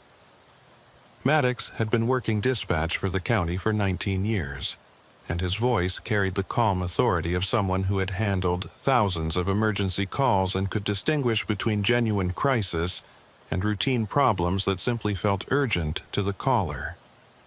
But there was something in Maddox's tone as he relayed the call details that made Claiborne pay closer attention than usual, a note of concern that suggested this was not a typical complaint about barking dogs or a minor traffic accident on a rural highway. The caller was a woman named Eunice Perrin, age 67, who lived alone on a 50-acre property on Township Road 362, about 8 miles northeast of Millersburg, in an area where farms were separated by wooded lots and the nearest neighbor might be half a mile away. Maddox explained that Perrin had called to report hearing sounds coming from inside her house, specifically from the basement, sounds that she insisted could not be explained by normal settling, animals, or plumbing issues.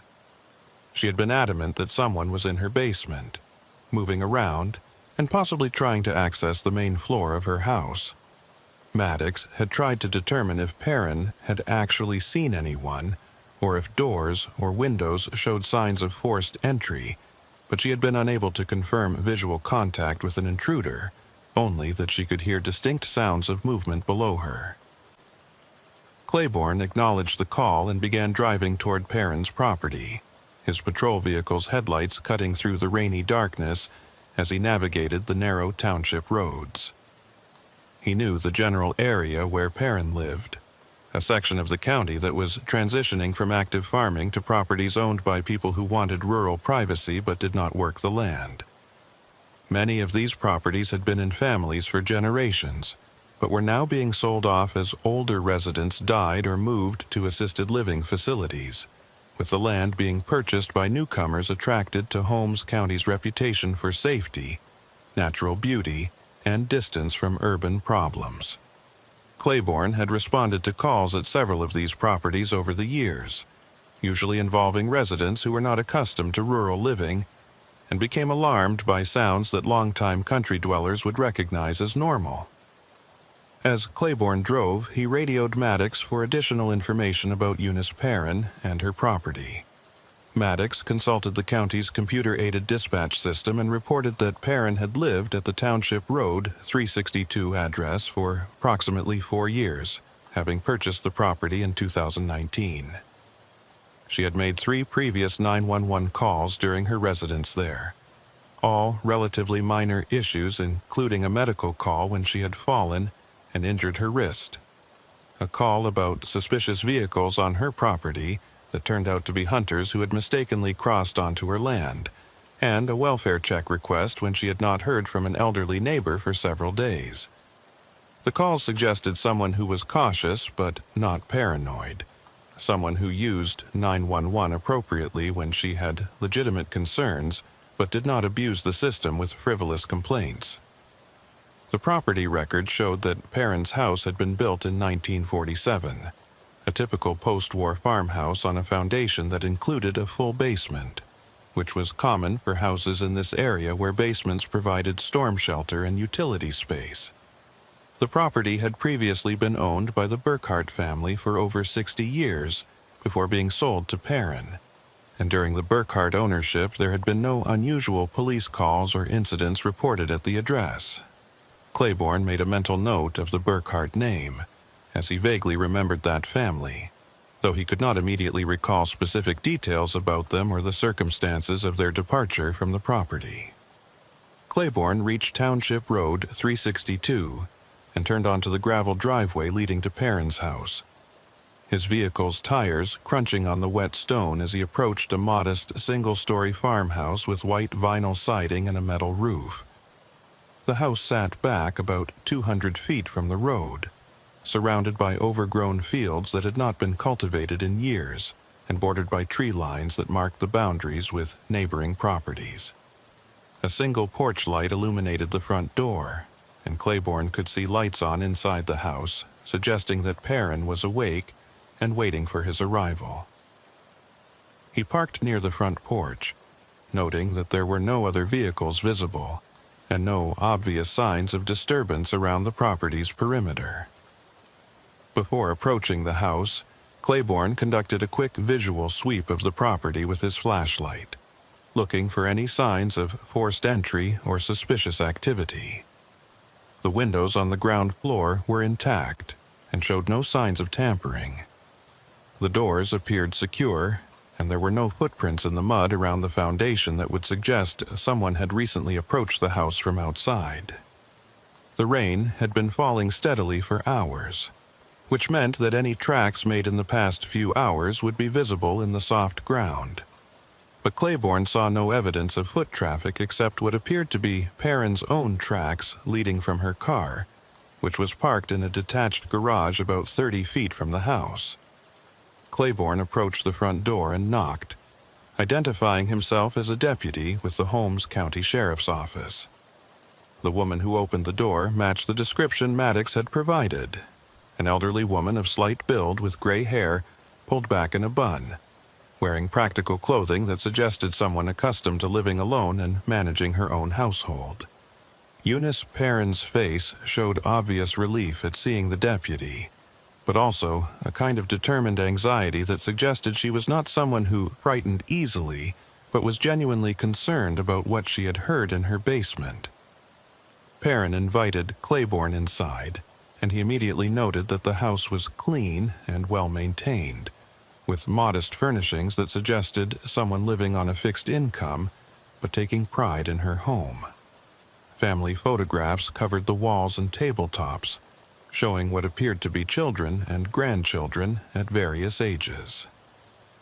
The house had the quiet, orderly atmosphere of someone who lived alone by choice or circumstance and had established comfortable routines that filled the solitude. There was no evidence of confusion or mental impairment in Perrin's manner or in the condition of her home. No signs that would suggest her concerns about sounds in the basement were the product of dementia or medication-related hallucinations. As Claiborne stood in the living room, Perrin explained what had prompted her 911 call. She had been in the kitchen preparing dinner around 6:30 p.m. when she had first heard sounds coming from the basement, sounds that she described as scraping and thumping, as if someone was moving furniture or boxes across the concrete floor. Initially, she had tried to rationalize the sounds as being caused by the old house settling, or perhaps an animal that had somehow gotten into the basement through a crack or gap in the foundation. But the sounds had continued intermittently for over an hour, and they had a rhythmic, purposeful quality that did not match what settling or animal activity would produce.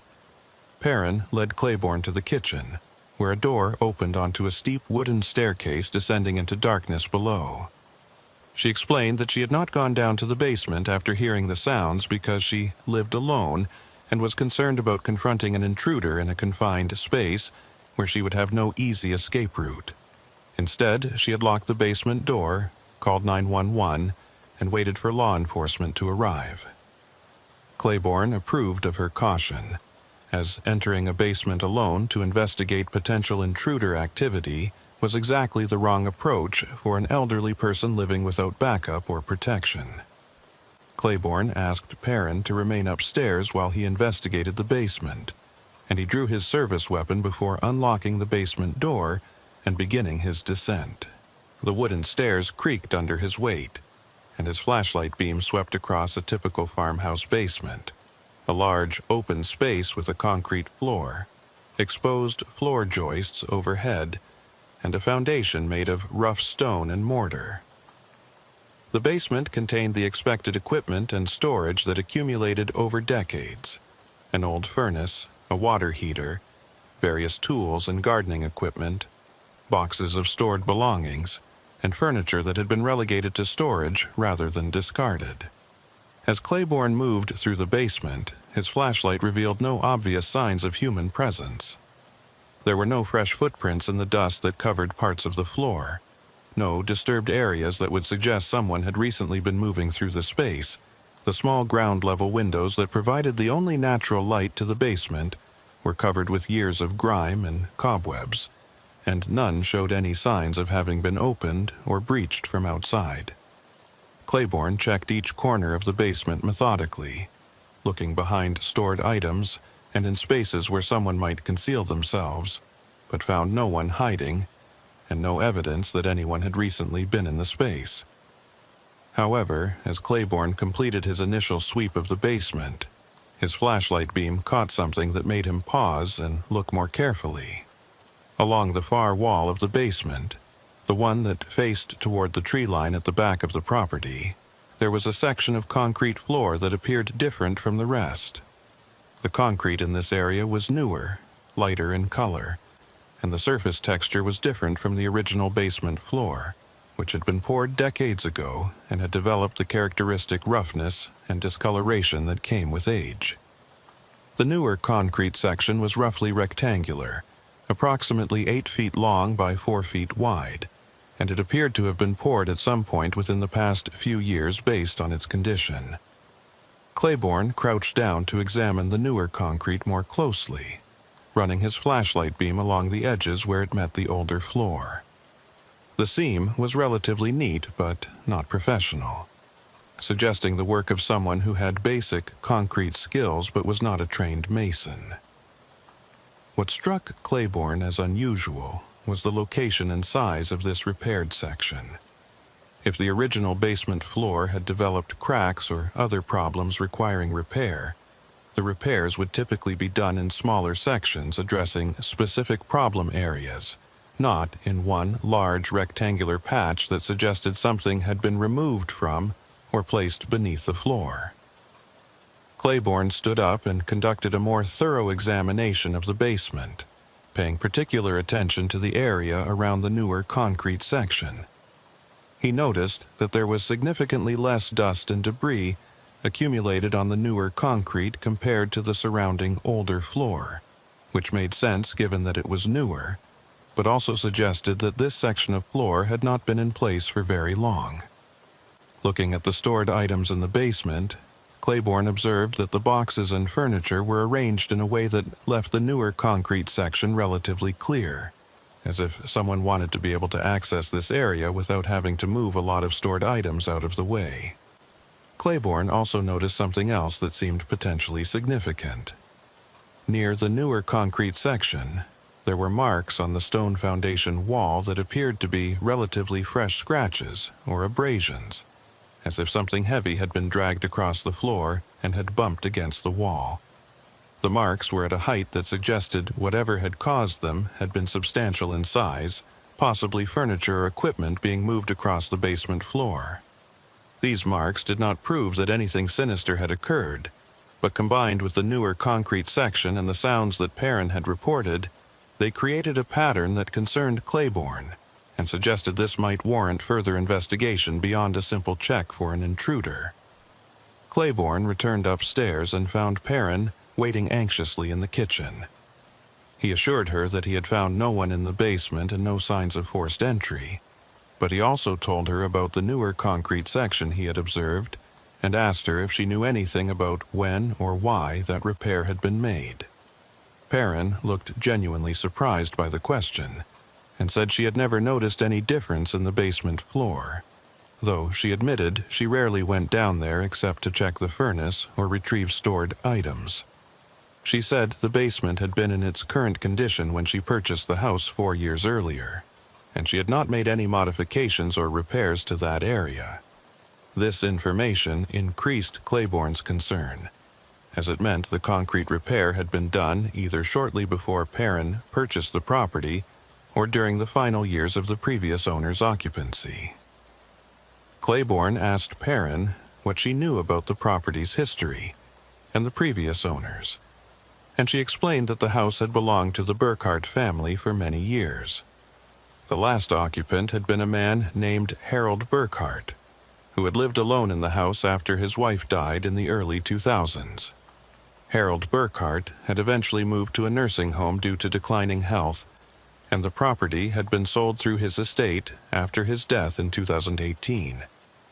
Claiborne asked if Perrin had ever met Harold Burkhart or knew anything about his family, and she said she had never met him personally, but had heard from neighbors that he had been a solitary man who kept to himself in his later years. She also mentioned that when she purchased the property, the house had required significant cleaning and minor repairs, as it had been vacant for over a year between Burkhart's move to the nursing home and the estate sale. The basement had been full of accumulated belongings that she had either kept or donated to charity, and she had not paid particular attention to the condition of the floor beyond noting that the basement was dry and did not appear to have moisture problems. Claiborne decided that the situation warranted additional investigation, both to address Perrin's concerns about the sounds she had heard and to document the unusual concrete section in case it proved to be relevant to some past event or crime. He asked Perrin's permission to take photographs of the basement, which she readily granted, and he spent the next 20 minutes documenting the newer concrete section, the marks on the foundation wall, and the overall condition of the basement. He also took measurements of the concrete section and made detailed notes about its location and characteristics for his incident report. As Claiborne was preparing to leave, Perrin mentioned something else that seemed potentially relevant. She said that over the past few months, she had occasionally noticed her stored items in the basement had been rearranged slightly, boxes moved or furniture shifted in ways that she could not remember doing herself. She had attributed this to her own memory failures, assuming she had moved things and forgotten about it. But now she wondered if someone had actually been entering her basement without her knowledge. She said she always kept the exterior doors to her house locked, but she admitted that the basement windows, while painted shut and covered with grime, might be vulnerable if someone was determined to gain access.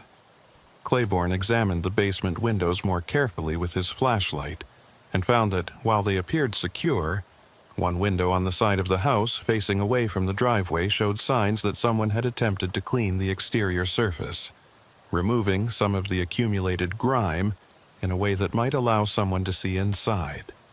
The window itself was still painted shut and would be difficult to open from outside, but the partial cleaning suggested that someone had taken an interest in what was stored in the basement or wanted to observe the interior without being noticed from inside the house.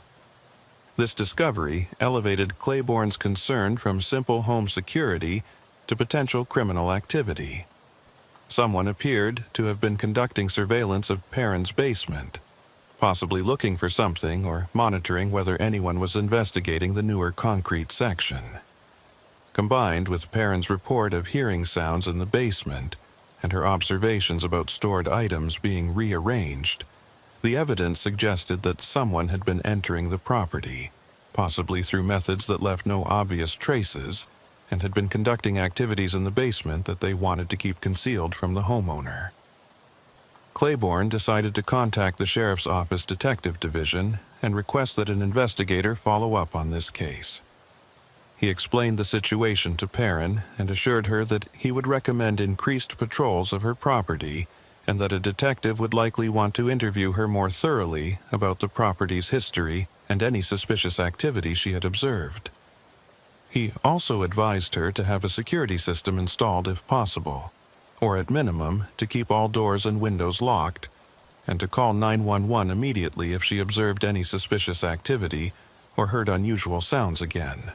Before leaving Perrin's property, Claiborne conducted another exterior sweep with his flashlight, this time paying particular attention to the ground around the basement windows and looking for any signs of foot traffic or disturbance. Near the window that showed signs of cleaning, he found faint impressions in the mud that might be footprints, though the rain had degraded them to the point where they were not clear enough for useful documentation. However, the impression suggested that someone had stood at that window relatively recently, possibly within the past few days, and had spent enough time there to leave multiple overlapping prints.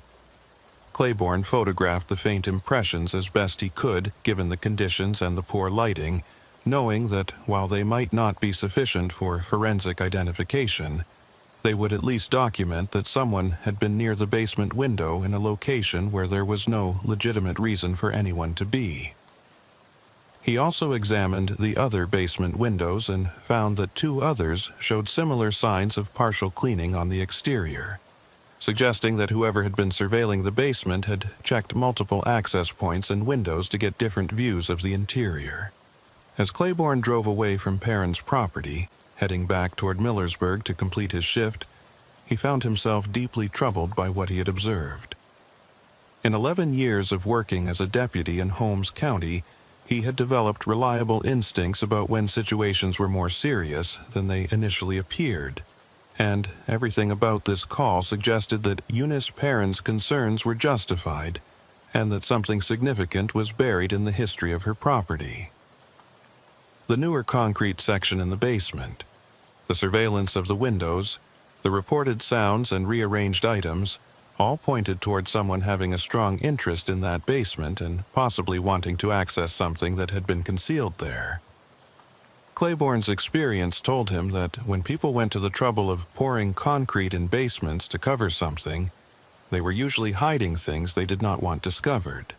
Sometimes it was simply old wells or cisterns that had been filled in for safety reasons, or utility lines that had been rerouted and covered. But sometimes concrete was used to conceal evidence of crimes, to hide bodies or contraband or other material that would be incriminating if discovered. The rectangular shape and size of the newer concrete section in Perrin's basement was particularly concerning because it was roughly the dimensions that would be used to conceal a grave, though Claiborne tried to avoid jumping to that conclusion without further evidence. Back at the sheriff's office, Claiborne wrote a detailed incident report documenting his response to Perrin's 911 call and everything he had observed at her property. He flagged the report as requiring detective follow-up and included his photographs and measurements of the basement concrete section. He also requested that the Records Division pull any historical information about the Burkhart family and the Township Road 362 property, including previous police calls, building permits, and any other documentation that might shed light on when and why the basement floor had been repaired. Gordon Maddox, the dispatcher who had taken Perrin's original call, stopped by Claiborne's desk as he was finishing his report. Maddox mentioned that after the call had concluded, he had been curious about the property history and had done some informal research using the dispatch system's databases. He had found something interesting that Claiborne might want to know about. In 2003, approximately 2 years before Harold Burkhart's wife had died, there had been a missing persons report filed regarding a young woman named Sarah Burkhart, age 19, who was Harold and Dorothy Burkhart's granddaughter. According to Maddox's research, Sarah Burkhart had been living with her grandparents on the Township Road 362 property while attending Kent State University's regional campus in nearby New Philadelphia. She had disappeared in late October 2003, simply failing to return home one evening after classes. Her car had been found abandoned in the campus parking lot, but there had been no sign of Sarah herself, no indication of where she had gone or what had happened to her. The missing persons investigation had been extensive at the time, involving multiple law enforcement agencies and generating significant media attention, but Sarah Burkhart had never been found, and the case remained unsolved. This information sent a chill through Claiborne as he considered the implications. A young woman had disappeared from the property where Eunice Perrin now lived, vanishing without a trace nearly 2 decades ago. The case had never been solved, and now there was a suspicious concrete section in the basement that appeared to have been poured sometime in the years after Sarah's disappearance. The connection might be coincidental, but Claiborne's instincts told him that these facts were related and that the sounds Eunice Perrin had heard in her basement might be connected to secrets that had been buried there for years. Claiborne immediately contacted the Detective Division's night supervisor and briefed him on the situation, emphasizing the potential connection between the newer concrete in the basement and the unsolved disappearance of Sarah Burkhart. The supervisor agreed that this warranted immediate attention and promised to assign a detective to investigate first thing in the morning. In the meantime, Claiborne was authorized to request that a patrol unit conduct periodic checks of Perrin's property throughout the night to ensure her safety and to watch for any suspicious activity that might indicate someone was attempting to access the property. As his shift ended and Claiborne prepared to go home, he found himself unable to stop thinking about Eunice Perrin alone in that house, sleeping above a basement that might contain the answer to a 20-year-old mystery. He thought about Sarah Burkhart, a young woman with her whole life ahead of her who had vanished without explanation, leaving behind family members who had spent 2 decades wondering what had happened to her and whether she had suffered. And he thought about Harold Burkhart, the elderly man who had lived alone in that house for years after his wife's death. who might have known terrible secrets about what had happened to his granddaughter and had taken those secrets to his grave. The rain continued to fall across Holmes County, washing across the fields and forests, soaking into the ground where countless secrets lay buried beneath the surface of this quiet rural landscape. Somewhere in that darkness, answers waited to be uncovered, and Tobias Claiborne knew that tomorrow would bring a reckoning with the past that would change everything for Eunice Perrin and possibly provide long-delayed justice for Sarah Burkhart and her family. Detective Maria Kovacs arrived at the Holmes County Sheriff's Office at 7:30 a.m., having been briefed by phone about Deputy Claiborne's overnight report and the potential connection to the Sarah Burkhart missing persons case. Kovacs had been with the Sheriff's Office for 13 years, the last 7 as a detective specializing in major crimes and cold cases, and she had a reputation for thoroughness and persistence that had solved several cases other investigators had given up on. At 39 years old, Kovacs brought a combination of analytical thinking and investigative instinct that made her ideally suited for cases involving historical crimes and complex evidence patterns. Kovacs spent the first hour of her day reviewing every document related to the Sarah Burkhart disappearance, pulling files from the Records Division that dated back to 2003, when the case had been front-page news throughout Holmes County and the surrounding region.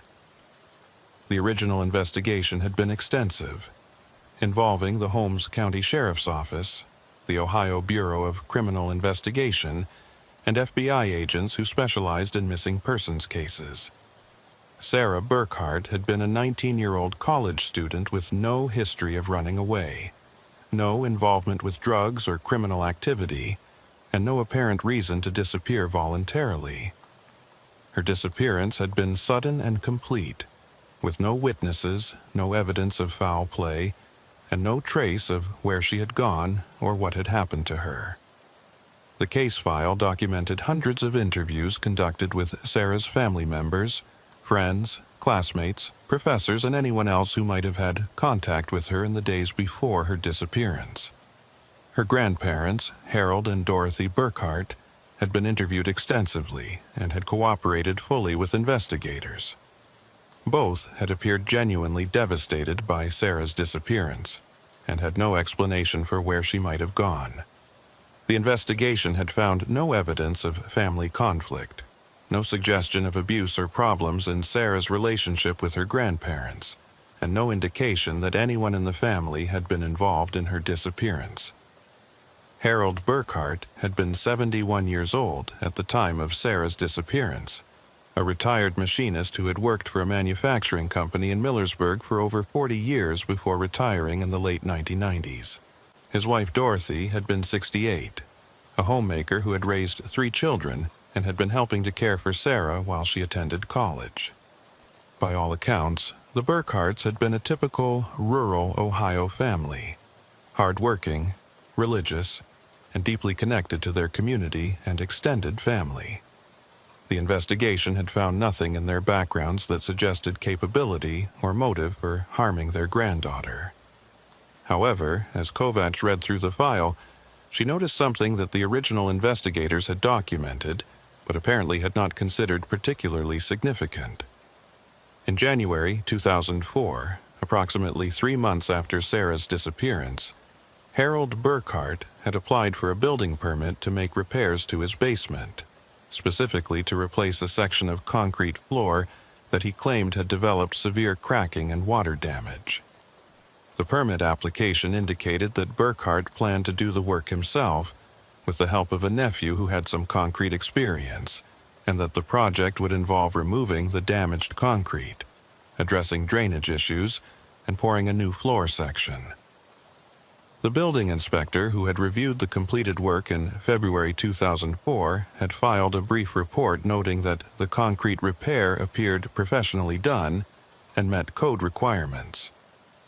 The inspector's notes indicated that the new concrete section was approximately 8 feet by 4 feet, located along the back wall of the basement, and had been poured to match the thickness and grade of the original floor.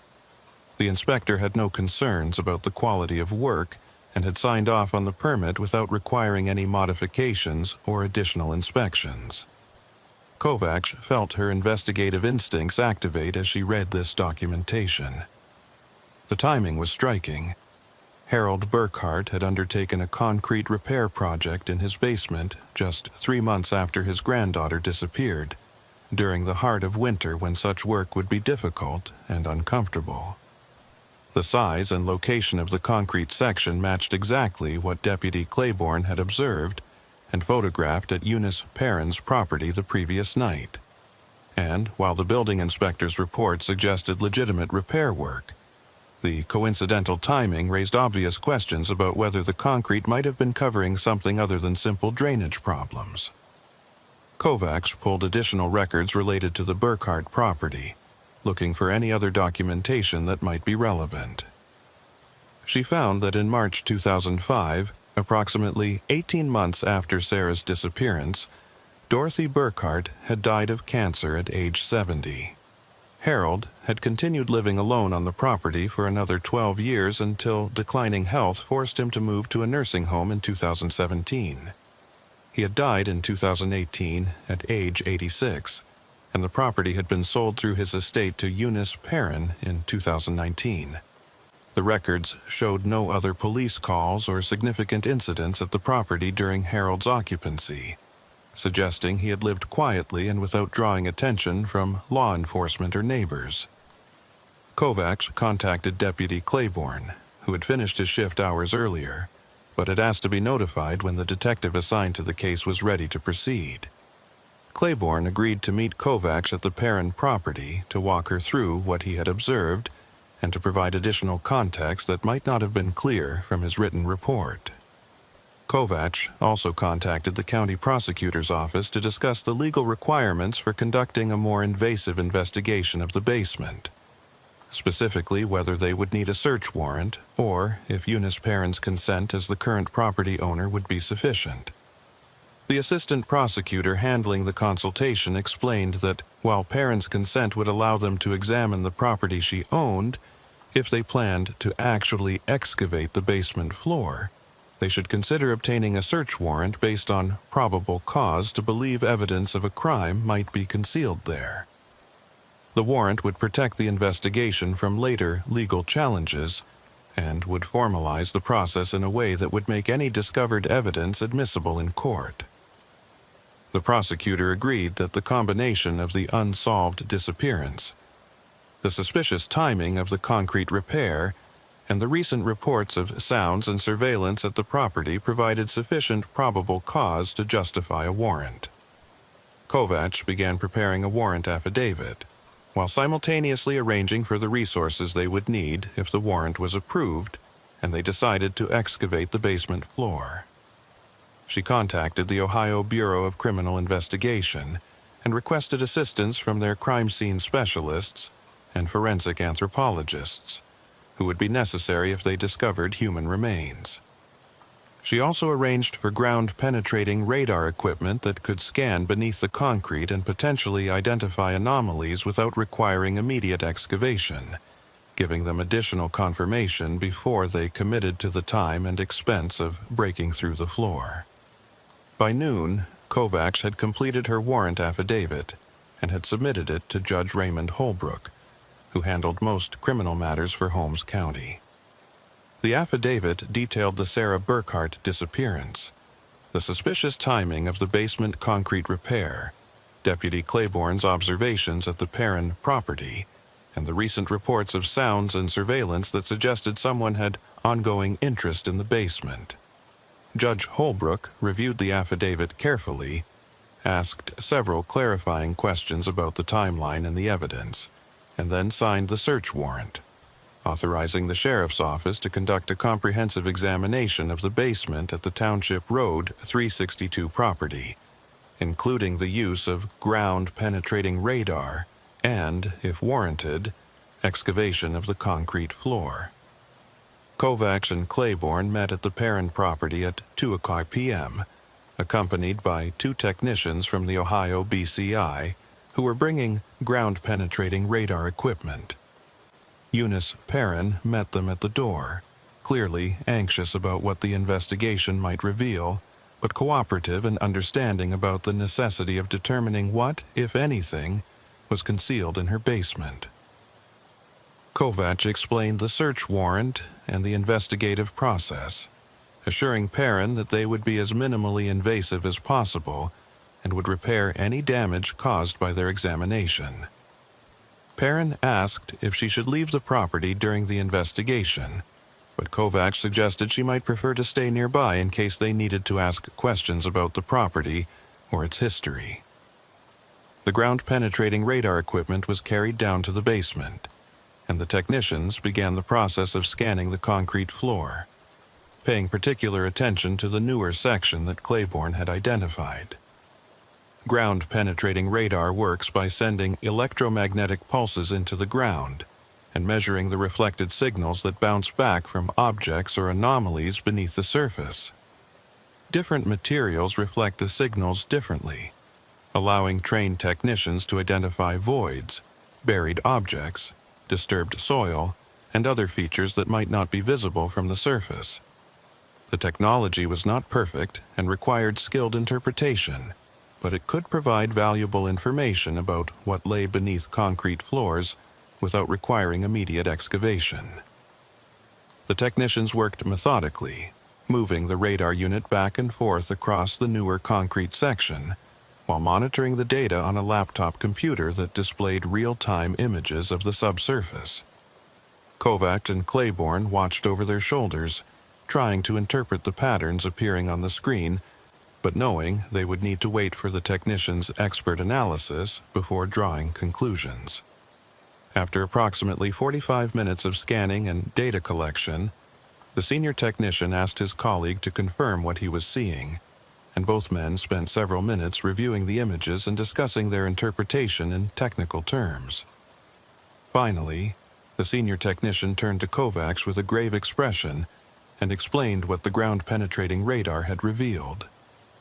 Beneath the newer concrete section, at a depth of approximately 3 feet below the surface, there was a large anomaly that showed characteristics consistent with a void or disturbed soil that had been refilled. The anomaly was roughly 6 feet long, 3 feet wide, and extended to a depth of approximately 5 feet below the basement floor. The size, shape, and location of the anomaly were consistent with what would be expected if someone had dug a grave-sized hole in the basement, placed something in it, backfilled the hole with soil, and then poured concrete over the surface to conceal the disturbance. The technician cautioned that ground-penetrating radar could not definitively identify what was in the void, whether it was human remains, animal remains, buried objects, or simply disturbed soil from utility work or other legitimate construction.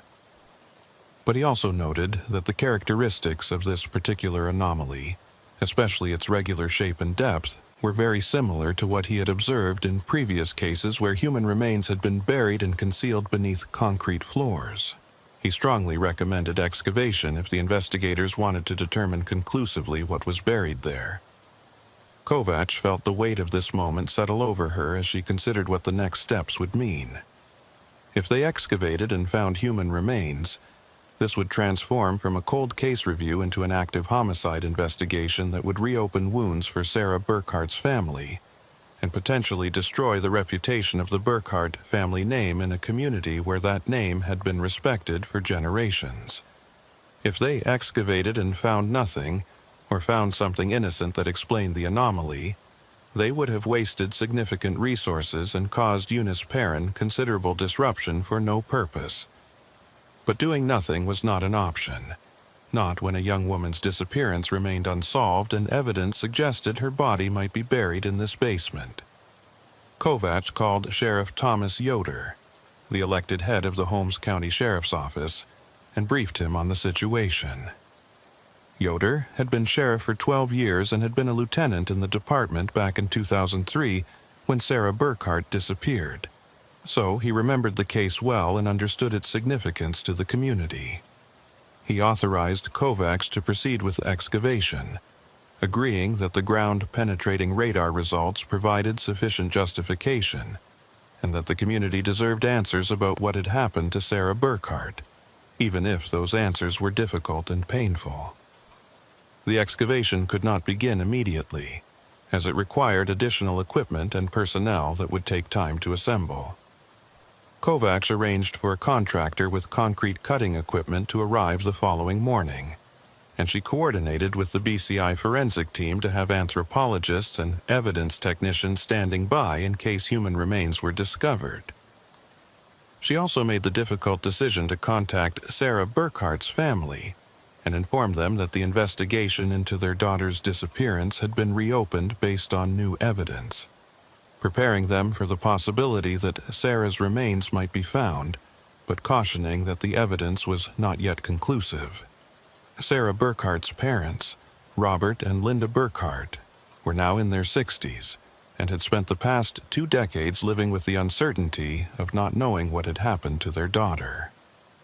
Linda Burkhart broke down crying when Kovacs called to inform them about the investigation, while Robert's voice was hollow and distant, as if he had already grieved so many times that he had no emotional reserves left. They told Kovacs that they had always believed Sarah was dead, that despite holding on to hope for the first few years, they had eventually accepted that their daughter was not coming home alive. They had suspected that something had happened to her near the Burkhart property, as that was the last place she was known to have been, but they had never imagined that her own grandparents might have been involved. Kovacs was careful not to make accusations about Harold Burkhart's involvement, explaining that they were still investigating and gathering evidence, but she acknowledged that the timing of the basement concrete work raised questions that needed to be answered. The Burkharts told Kovacs that Harold had changed after Sarah's disappearance, becoming more withdrawn and isolated, rarely leaving the property and avoiding family gatherings where Sarah's disappearance might be discussed. Dorothy had remained more social until her illness, but even she had seemed burdened by something she could not or would not discuss. Both Robert and Linda said they had occasionally wondered if their parents knew more about Sarah's disappearance than they had admitted, but they had never pursued those suspicions because the idea was too painful to contemplate. That evening, Kovacs met with the investigative team that would be handling the excavation and subsequent investigation if remains were found. The team included Sheriff Yoder, Deputy Claiborne, several other deputies and detectives, BCI forensic specialists, and forensic anthropologists from Kent State University who specialized in identifying skeletal remains, and representatives from the county prosecutor's office who would handle any criminal charges if the investigation revealed evidence of homicide. Kovacs briefed everyone on the case history, the evidence they had gathered so far, and the procedures they would follow during the excavation to ensure that any evidence was properly preserved and documented. The plan called for the excavation to begin at 8:00 a.m. the following morning. The concrete contractor would use specialized cutting equipment to remove the newer concrete section without disturbing what lay beneath it. Once the concrete was removed, the BCI forensic team would carefully excavate the underlying soil using hand tools and systematic archaeological techniques to ensure that any evidence was properly documented and preserved. If human remains were discovered, the forensic anthropologist would oversee their careful removal and transportation to the county morgue, where a full examination would be conducted to determine identity, cause of death, and any other relevant forensic information.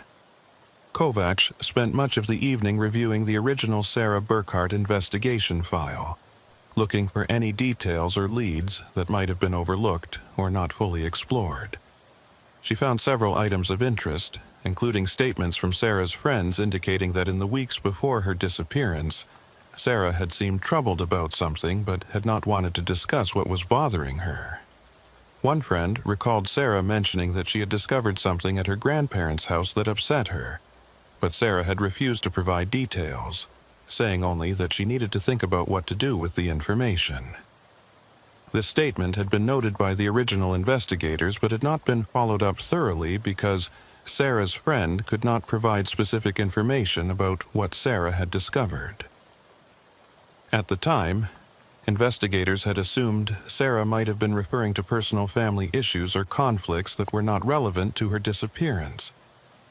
But now, with the benefit of hindsight and new evidence, Kovacs wondered if Sarah had discovered something in her grandparents' house that had placed her in danger. Had she found evidence of some crime or secret that Harold Burkhart needed to keep hidden? Had that discovery led to a confrontation that ended in violence? Kovacs also found reports indicating that in the days immediately after Sarah's disappearance, Harold Burkhart had seemed unusually calm and stoic, not displaying the level of emotion that would be expected from a grandparent whose granddaughter had vanished.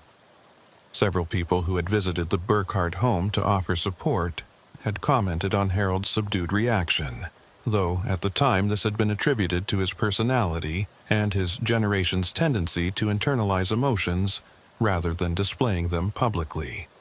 But investigative experience had taught Kovacs that sometimes people appeared calm in the face of tragedy because they already knew the outcome and were not dealing with uncertainty the way genuinely concerned family members would be.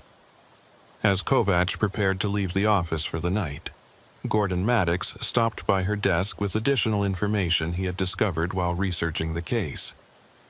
Maddox explained that he had been working dispatch the night of Sarah Burkhart's disappearance in 2003, and while he had not taken the initial missing persons call, he remembered the case clearly because it had generated so much activity and concern throughout the county. Maddox said that he had always felt there was something not quite right about how Harold Burkhart had behaved during the investigation, but he had never been able to articulate exactly what bothered him about the old man's demeanor and responses. Maddox also mentioned that in the years after Sarah's disappearance, he had occasionally been called to dispatch patrol units to the Burkhart property for various minor issues, wellness checks, reports of suspicious activity, and other routine calls.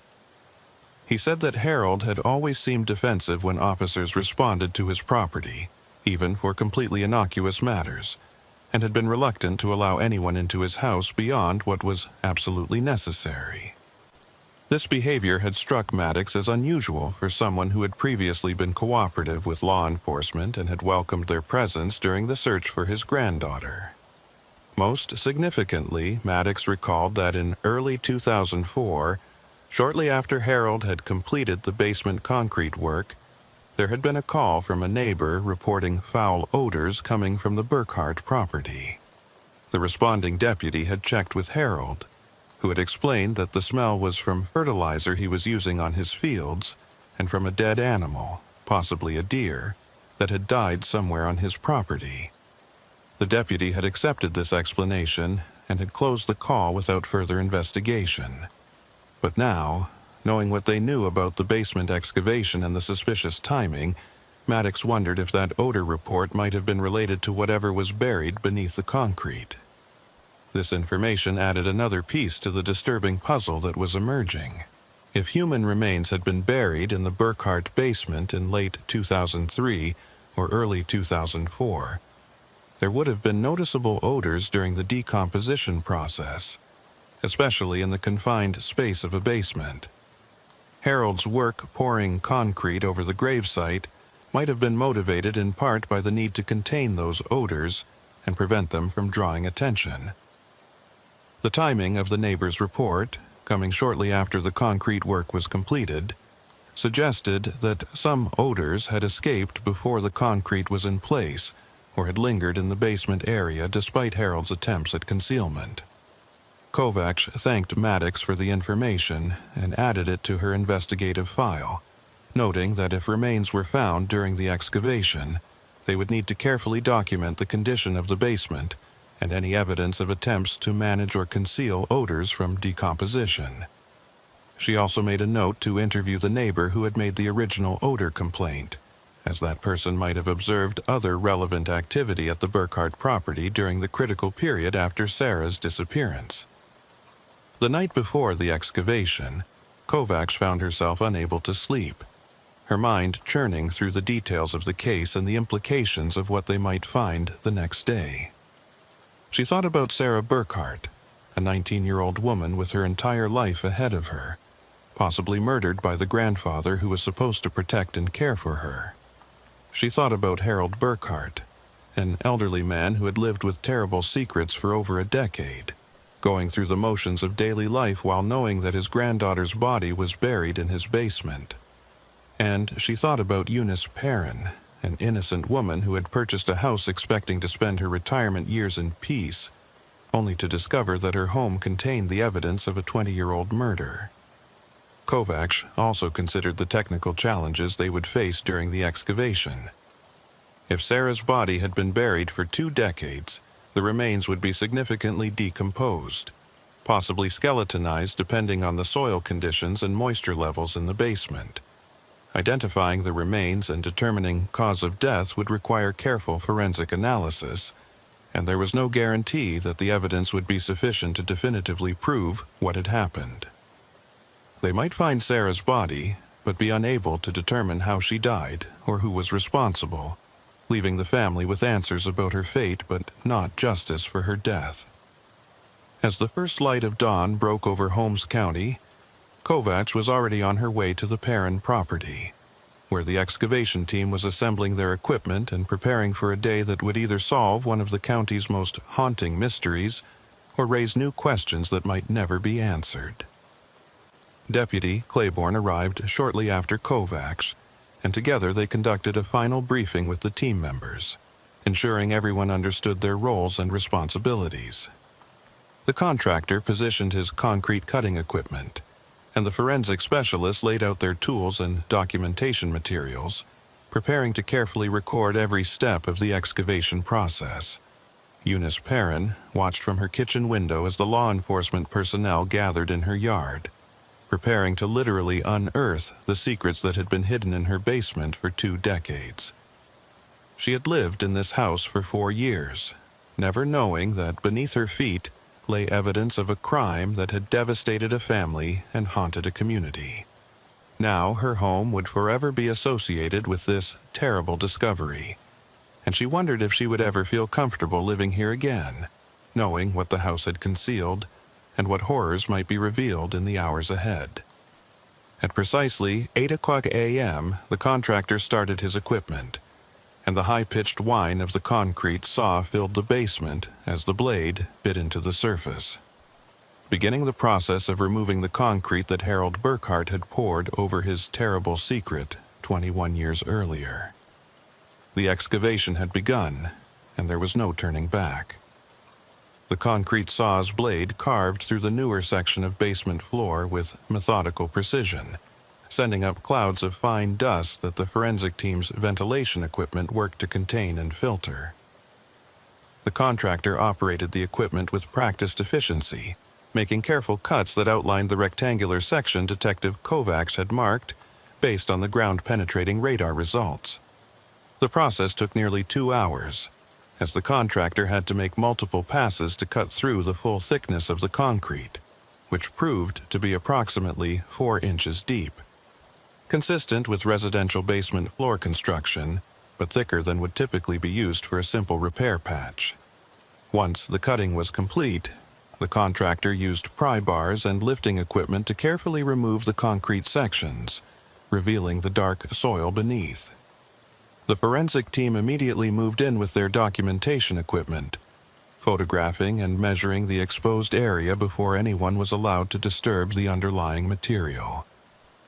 Detective Kovacs watched intently as the forensic anthropologist, Patricia Hollis from Kent State University, examined the exposed soil and provided her initial assessment of what the excavation might reveal. Dr. Hollis noted that the soil beneath the concrete showed clear signs of disturbance, with a mixture of different soil types and textures that indicated it had been dug up and refilled at some point. The disturbed soil area matched the dimensions suggested by the ground-penetrating radar, approximately 6 feet long by 3 feet wide, and extended deeper than the surrounding undisturbed basement floor. The edges of the disturbed area were relatively well defined, suggesting that whoever had dug this hole had worked carefully to contain the excavation to a specific area and to minimize obvious evidence of disturbance. The forensic team began the painstaking process of excavating the disturbed soil using hand tools, working in carefully measured levels and screening every shovelful of dirt to ensure that no evidence was missed. This was slow, meticulous work that could not be rushed, as any remains discovered would need to be carefully exposed and documented in place before being removed. Deputy Claiborne assisted by maintaining a detailed log of the excavation, recording the depth and location of every item or observation noted by the forensic team, creating a comprehensive record that would be crucial for any subsequent legal proceedings.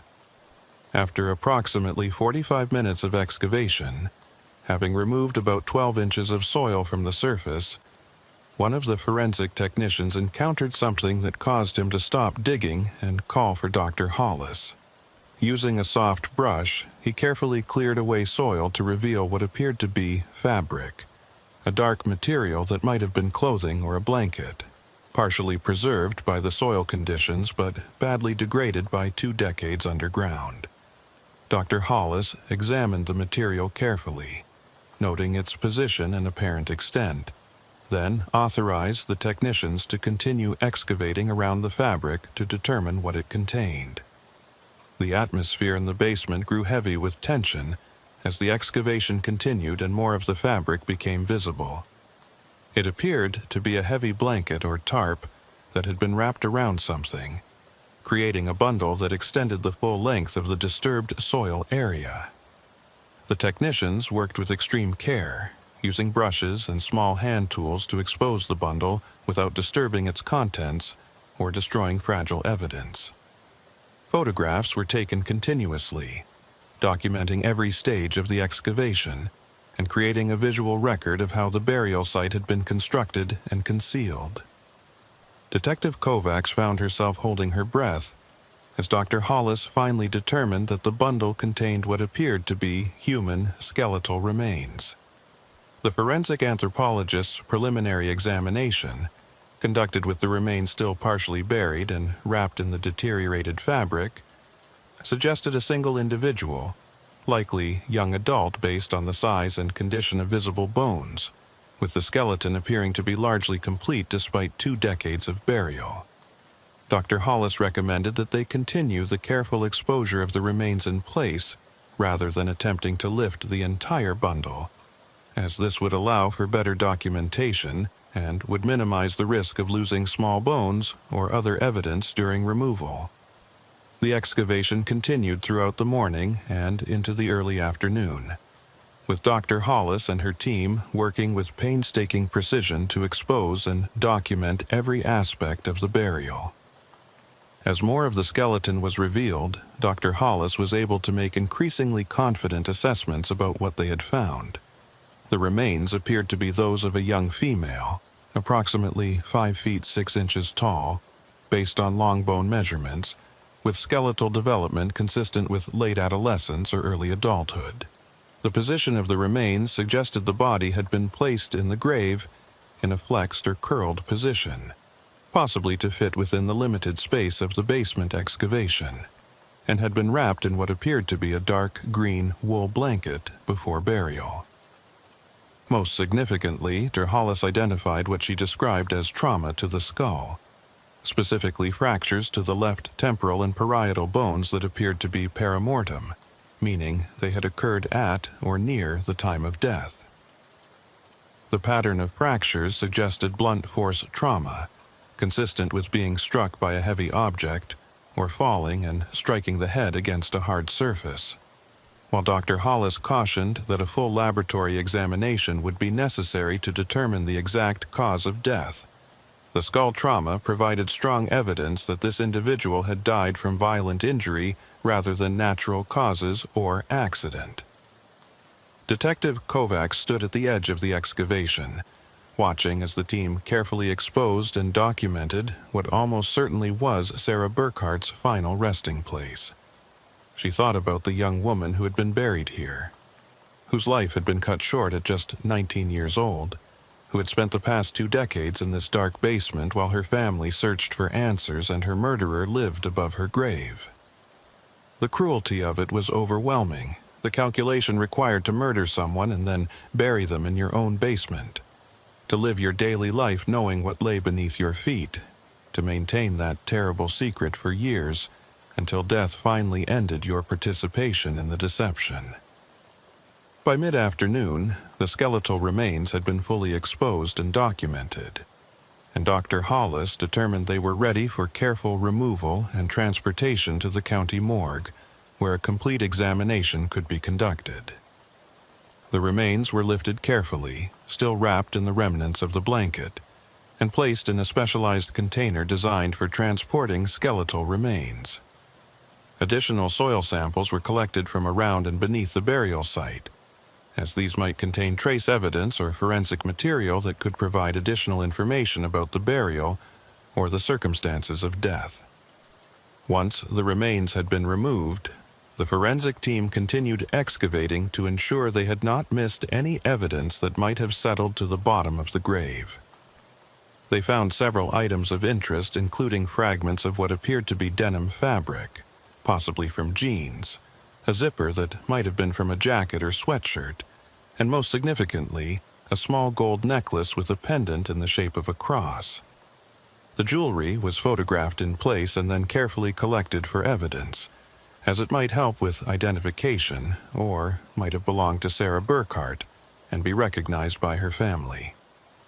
Detective Kovacs contacted Robert and Linda Burkhart to inform them that human remains had been discovered at the property where their daughter had lived with her grandparents. She was careful to explain that positive identification would require forensic analysis, including dental records and possibly DNA testing, but that the preliminary findings were consistent with the remains, being those of a young adult female who had died from traumatic injury approximately 2 decades ago. She asked if they could provide information about any identifying characteristics Sarah might have had, including jewelry she typically wore, and whether they could assist in obtaining Sarah's dental records for comparison. Linda Burkhart, through tears, described the gold cross necklace that Sarah had worn constantly, a confirmation gift present from her grandmother Dorothy. The description matched the necklace found in the gravesite, providing strong circumstantial evidence that these were indeed Sarah's remains, even before formal forensic identification could be completed. Robert Burkhart's voice was hollow as he told Kovacs that he had always known, somewhere deep in his heart, that Sarah was dead and that something terrible had happened to her at his parents' property. But knowing and having it confirmed were 2 different things, and now he had to face the reality that his own father had almost certainly killed his daughter, and had hidden her body in such a calculating, cruel manner. The forensic examination of the remains at the county morgue proceeded over the next several days, with Dr. Hollis working in conjunction with forensic odontologists and DNA specialists to confirm identification and determine as much as possible about the circumstances of death. The dental examination provided definitive confirmation that the remains were those of Sarah Burkhart, as the dental patterns matched Sarah's dental records exactly, including several distinctive fillings and the positioning of her wisdom teeth. DNA analysis using a sample from Linda Burkhart confirmed the maternal relationship, providing scientific certainty beyond any doubt. The forensic examination of the skull trauma revealed extensive information about the fatal injury. Sarah had been struck multiple times on the left side of her head with a heavy object, possibly a hammer or similar tool, causing fractures that would have resulted in rapid loss of consciousness and death within minutes. The pattern of injuries suggested that Sarah had been facing away from her attacker when the first blow landed, and that subsequent blows had been struck while she was falling or already on the ground. The nature of the injuries indicated that this was not a case of accidental death or heat-of-the-moment violence, but rather a sustained assault that demonstrated clear intent to kill. Dr. Hollis's report also noted that there was no evidence of other significant trauma to the skeleton, no defensive injuries to the hands or arms that would suggest Sarah had fought with her attacker, and no healing fractures or old injuries that might indicate a history of abuse. The findings suggested that Sarah had been attacked suddenly, possibly from behind, and had not had the opportunity to defend herself before losing consciousness. The attack appeared to have occurred indoors, as there was no evidence of the kind of environmental damage to bones that might occur if a body had been exposed to the elements before burial. With the identification confirmed and cause of death established, Detective Kovacs turned her attention to building a case against Harold Burkhart, despite the fact that he had been dead for 6 years and could never face criminal prosecution. The investigation was no longer about bringing someone to trial, but about establishing the truth of what had happened to Sarah Burkhart, providing her family with answers, and ensuring that the historical record accurately reflected Harold Burkhart's responsibility for his granddaughter's death. Kovacs believed that the community and Sarah's family deserved a complete accounting of the crime, even if the perpetrator had escaped earthly justice by dying before his crimes were discovered. Kovacs began reconstructing the timeline of Sarah's death and burial based on the physical evidence and historical records. Sarah had disappeared on October 23, 2003, last seen leaving the Kent State Regional Campus in mid-afternoon. She had been living with her grandparents and driving back to their property after classes, a routine she followed several days per week. The original investigation had established that Sarah's car had been found in the campus parking lot, suggesting she had never left the campus, but Kovacs now believed this had been misdirection, possibly with the car being moved to the campus after Sarah's death to create a false trail and divert suspicion from the Burkhart property. Kovacs theorized that Sarah had driven home from campus as usual on October 23rd, had arrived at her grandparents' house in the late afternoon, and had been killed shortly thereafter in a confrontation with Harold Burkhart. The motive remained unclear, but Kovacs believed it might be related to whatever Sarah had discovered that had troubled her in the weeks before her death.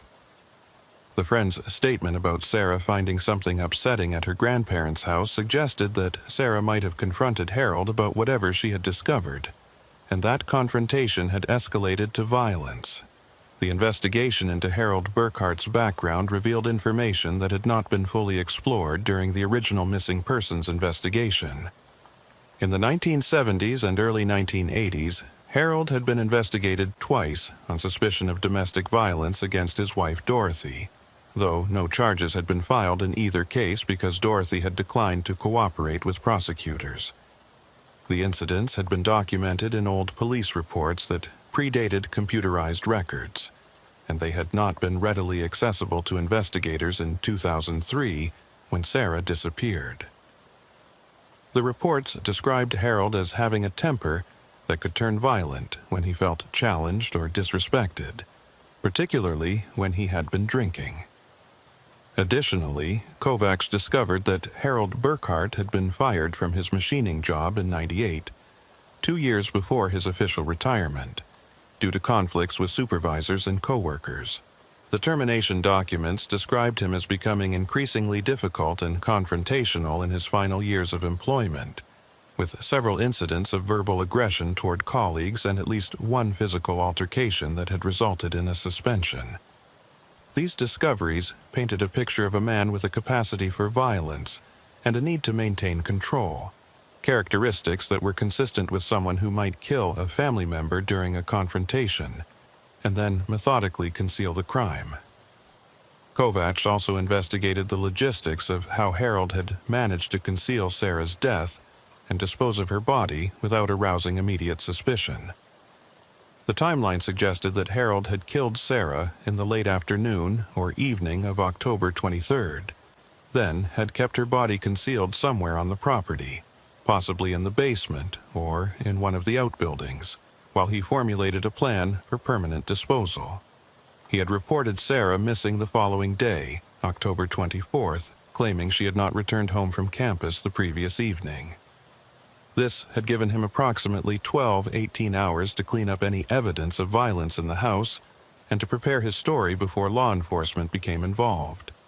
The concrete work in the basement had been done approximately 3 months later, in January 2004, during the coldest part of winter when the ground outside would have been frozen and difficult to excavate. Kovacs believed that Harold had initially buried Sarah's body in a shallow grave somewhere else on the property, possibly planning to move it to a more permanent location when weather permitted. But when Sarah's car was found at the campus, and the investigation focused on that area rather than the Burkhart property, Harold had apparently decided that the safest plan was to move the body into his own basement, where he could maintain complete control over access and where he could conceal the grave with concrete. The brutally cold logic of this plan was chilling in its effectiveness. By burying Sarah in his basement, Harold had ensured that her body would only be discovered if someone specifically excavated that location, which would only happen if investigators had specific evidence pointing to the basement as a burial site. He had obtained a legitimate building permit for the concrete work, creating official documentation that made the repair appear routine and innocent. And he had lived above his granddaughter's grave for over a decade, maintaining the secret until his death, secure in the knowledge that as long as he controlled access to the property, Sarah's body would never be found. Gordon Maddox's information about the odor complaints in early 2004 took on new significance in light of these findings. Kovacs believed that Harold had moved Sarah's body into the basement sometime in late December 2003 or early January 2004, possibly during the Christmas period when neighbors would be less likely to notice unusual activity. The body would have been partially decomposed by that point, having been buried elsewhere for approximately 2 months, and the process of digging it up and moving it would have released significant odors. Harold's hasty work to pour concrete over the grave had been motivated by the need to contain those odors before they attracted attention from neighbors or prompted additional investigation. The investigation also revealed that Harold had made several suspicious purchases in late 2003 and early 2004 that were consistent with planning and executing a concealed burial. He had bought lime and other materials typically used for managing decomposition odors, heavy plastic sheeting that might have been used to wrap the body during transportation, and specialized concrete mixing equipment that would allow him to pour the basement floor without hiring contractors who might observe or remember the work. These purchases had been made with cash at different stores to avoid creating a traceable pattern, but Kovacs found receipts and witness statements that documented Harold's unusual buying behavior during this period. Deputy Tobias Claiborne assisted Kovacs with interviewing neighbors and former associates of Harold Burkhart, gathering additional information about his behavior in the years after Sarah's disappearance. Multiple people reported that Harold had become increasingly reclusive after his wife Dorothy's death in 2005, rarely leaving his property and avoiding social interactions.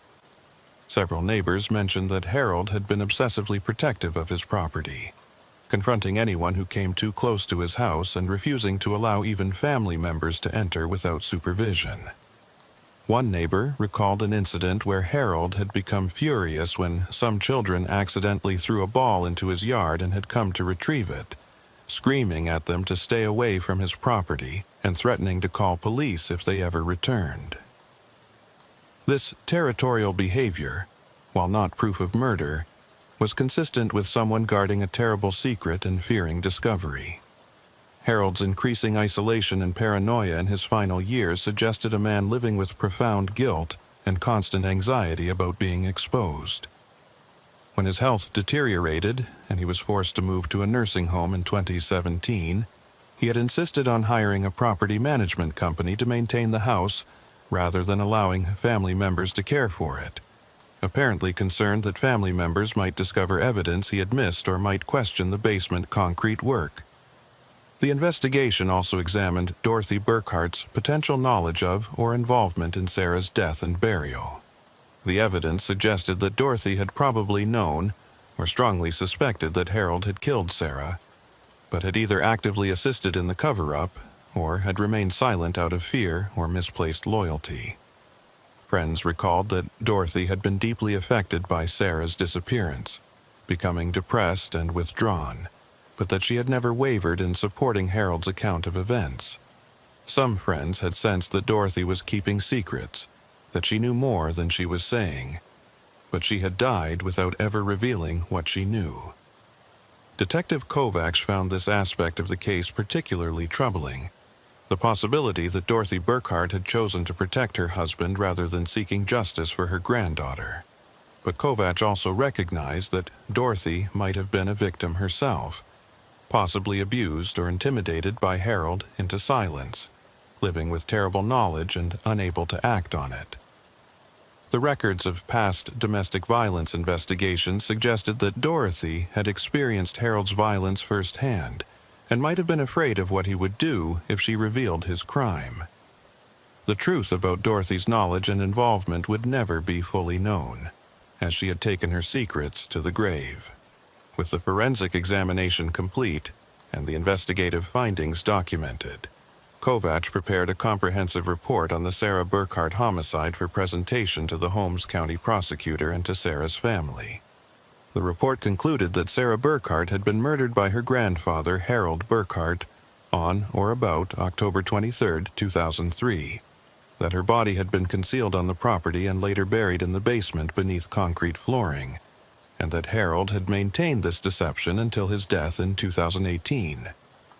While Harold could never face criminal prosecution, the report would formally close the case and provide official acknowledgement of what had happened to Sarah.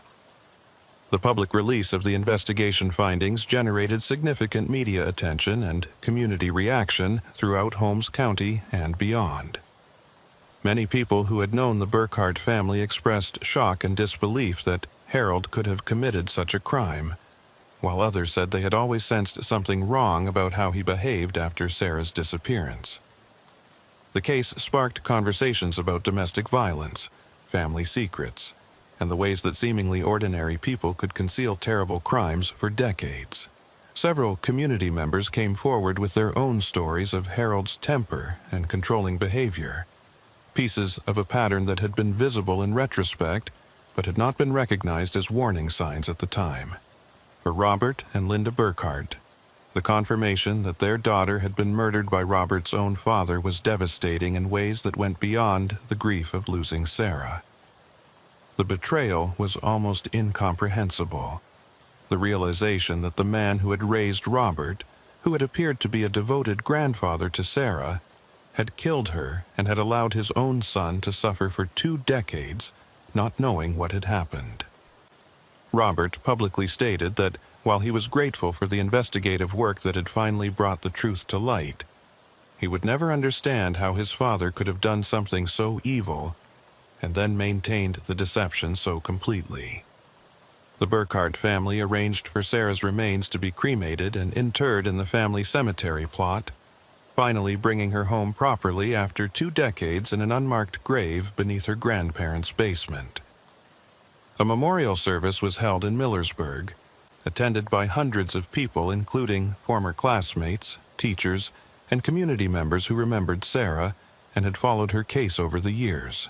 Detective Kovacs and Deputy Claiborne attended the service, and Linda Burkhart sought them out afterward to thank them for their work in finally giving Sarah justice and allowing the family to properly grieve and honor her memory. Eunice Perrin faced difficult decisions about whether to continue living in a house that had been the site of such terrible secrets. She ultimately decided to sell the property, unable to feel comfortable living above the space where Sarah had been buried for so many years. The disclosure of the home's history made it difficult to sell, but eventually a buyer who was aware of the complete story purchased the property with plans to renovate extensively and create new memories that would overshadow the dark past. The basement concrete was completely removed and replaced, symbolically erasing the physical reminder of what had been hidden there. Deputy Claiborne reflected on how a routine 911 call about sounds in a basement had led to solving one of the county's most haunting mysteries. His decision to thoroughly investigate Eunice Perrin's concerns, rather than dismissing them as the imaginings of an anxious elderly woman, had been vindicated by the discovery of Sarah's remains and the resolution of a 20-year-old case. The investigation reinforced Claiborne's belief in the importance of taking every call seriously and following evidence wherever it led, no matter how unlikely the conclusions might initially seem. Gordon Maddox, who had dispatched the original call and had provided crucial historical information about the case, continued his work at the Emergency Communications Center with renewed appreciation for the importance of institutional memory and comprehensive record-keeping. His recollection of details from 2003 and his willingness to dig through old records had been instrumental in connecting Deputy Claiborne's observations to the broader context of the Sarah Burkhart disappearance. The case demonstrated how experienced dispatchers could be invaluable resources in investigations, possessing knowledge and context that might not be immediately apparent in written reports or computerized databases. For Detective Kovacs, the Sarah Burkhart case became one of the most significant investigations of her career, demonstrating the value of persistence, thorough evidence analysis, and willingness to re-examine cold cases when new information emerged. She frequently used the case in training presentations, emphasizing how modern investigative techniques like ground-penetrating radar could be combined with traditional detective work to solve historical crimes. The case also highlighted the importance of maintaining and preserving historical records, as details documented decades earlier had proven crucial to understanding what had happened and why. The months following the discovery of Sarah Burkhart's remains brought profound changes to Holmes County and to everyone whose lives had been touched by the investigation. Detective Maria Kovacs found herself increasingly focused on cold cases, recognizing that the Sarah Burkhart investigation had demonstrated how modern forensic techniques and persistent detective work could bring resolution to families who had spent years or decades without answers. She established a cold case review unit within the Holmes County Sheriff's Office, dedicating resources specifically to re-examining unsolved disappearances and suspicious deaths that had occurred in the county over the past several decades.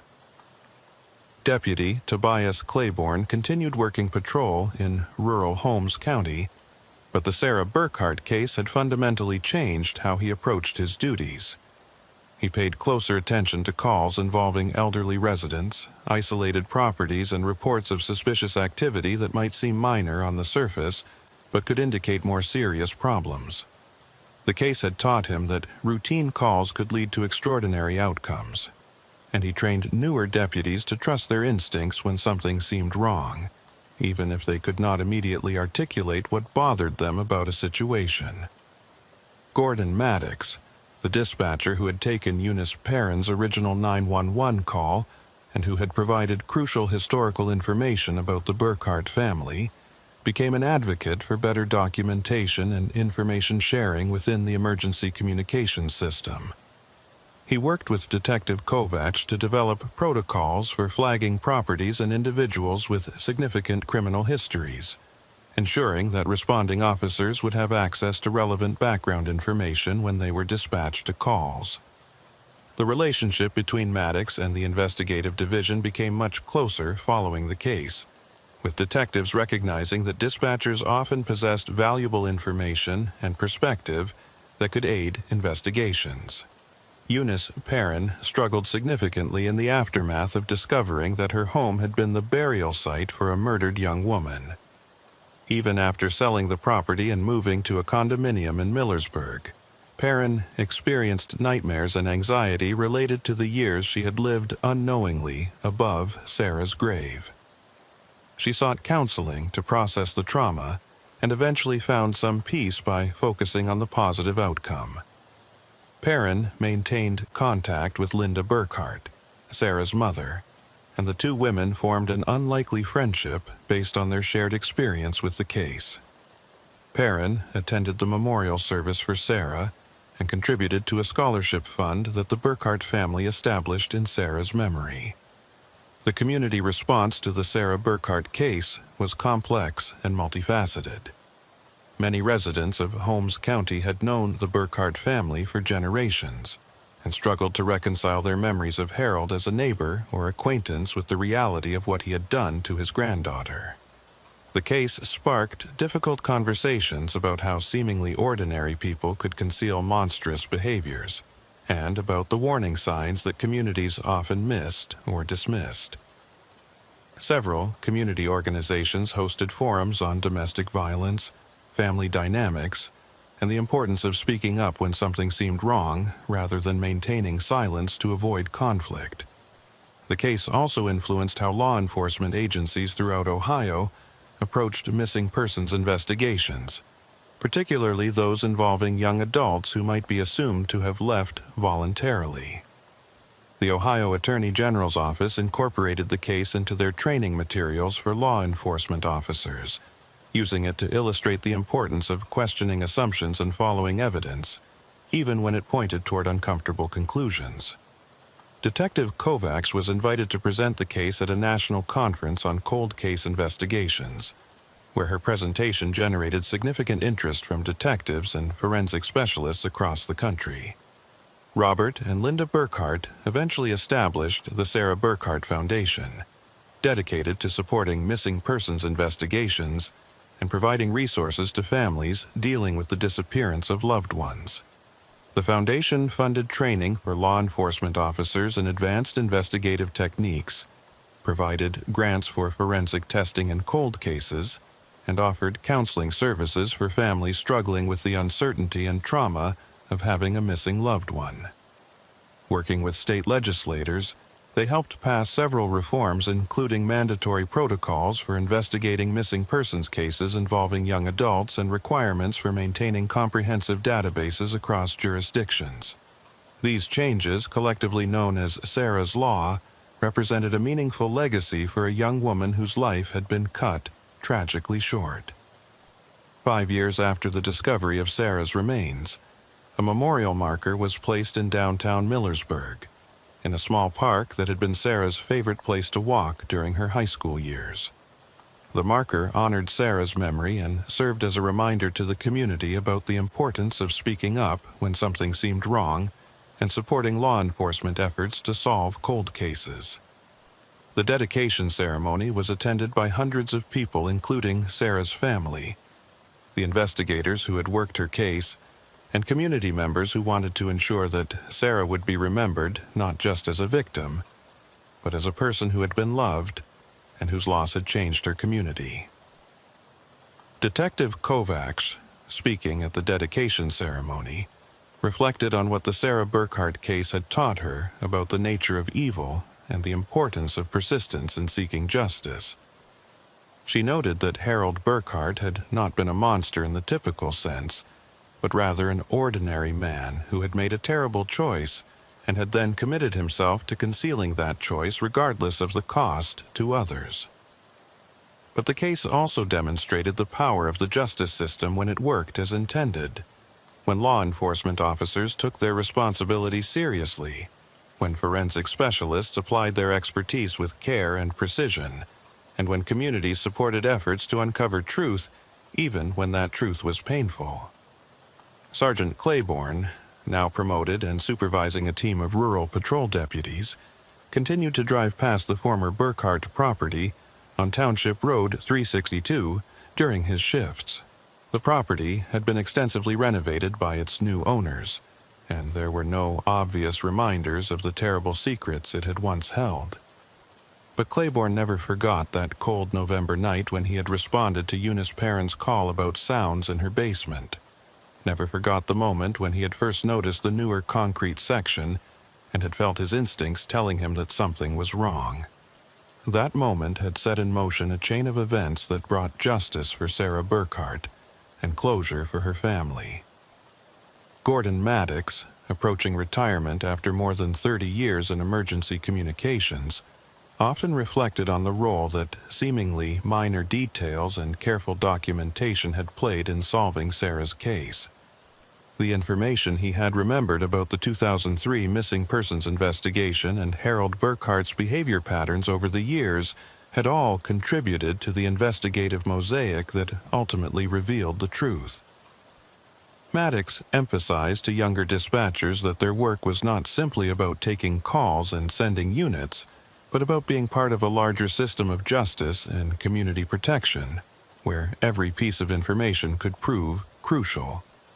As the years passed, and the immediate intensity of the Sarah Burkhart investigation faded into history, the case remained a touchstone for everyone involved, a reminder of why their work mattered, and what could be accomplished through dedication, skill, and refusing to accept that some mysteries were simply unsolvable. The case demonstrated that truth could remain buried for decades, but could still be uncovered if people cared enough to look for it. That justice could be delayed but need not be permanently denied, and that even when the perpetrator escaped earthly accountability, establishing the historical record and providing closure to families served important purposes. For the Burkhart family, the pain of Sarah's loss never fully healed, but the resolution of her case allowed them to move forward with their lives in ways that had not been possible during the years of uncertainty. They knew where Sarah was.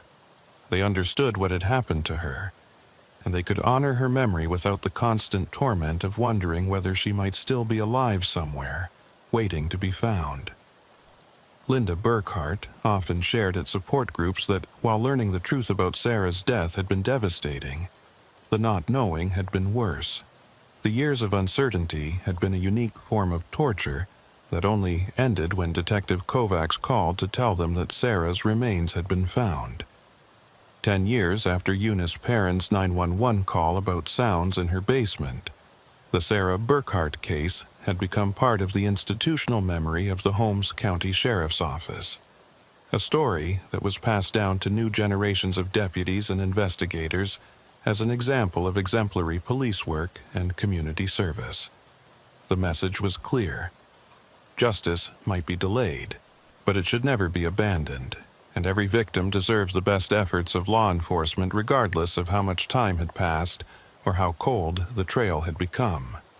The Holmes County community gradually absorbed the lessons of the Sarah Burkhart case, recognizing that appearances could be deceiving, that respectability and family connections did not preclude criminal behavior, and that speaking up when something seemed wrong was a civic duty that could save lives or bring justice to victims. The property on Township Road 362 eventually lost its association with tragedy as new owners created new memories, and the physical structure was substantially renovated. But those who had been involved in the investigation never forgot what that property had represented, the secrets it had held, and the justice that had finally emerged from its dark basement. The November rains continued to fall each year across Holmes County, washing across the farmland and forests, soaking into the ground where countless secrets lay buried beneath the peaceful rural landscape. But Sarah Burkhart's secret had been unearthed, her story had been told, and her memory had been honored. The investigation that began with a single 911 call about suspicious sounds had brought light into darkness, had given a family the closure they desperately needed, and had demonstrated that justice, while sometimes delayed, could ultimately prevail when good people refused to give up on finding the truth.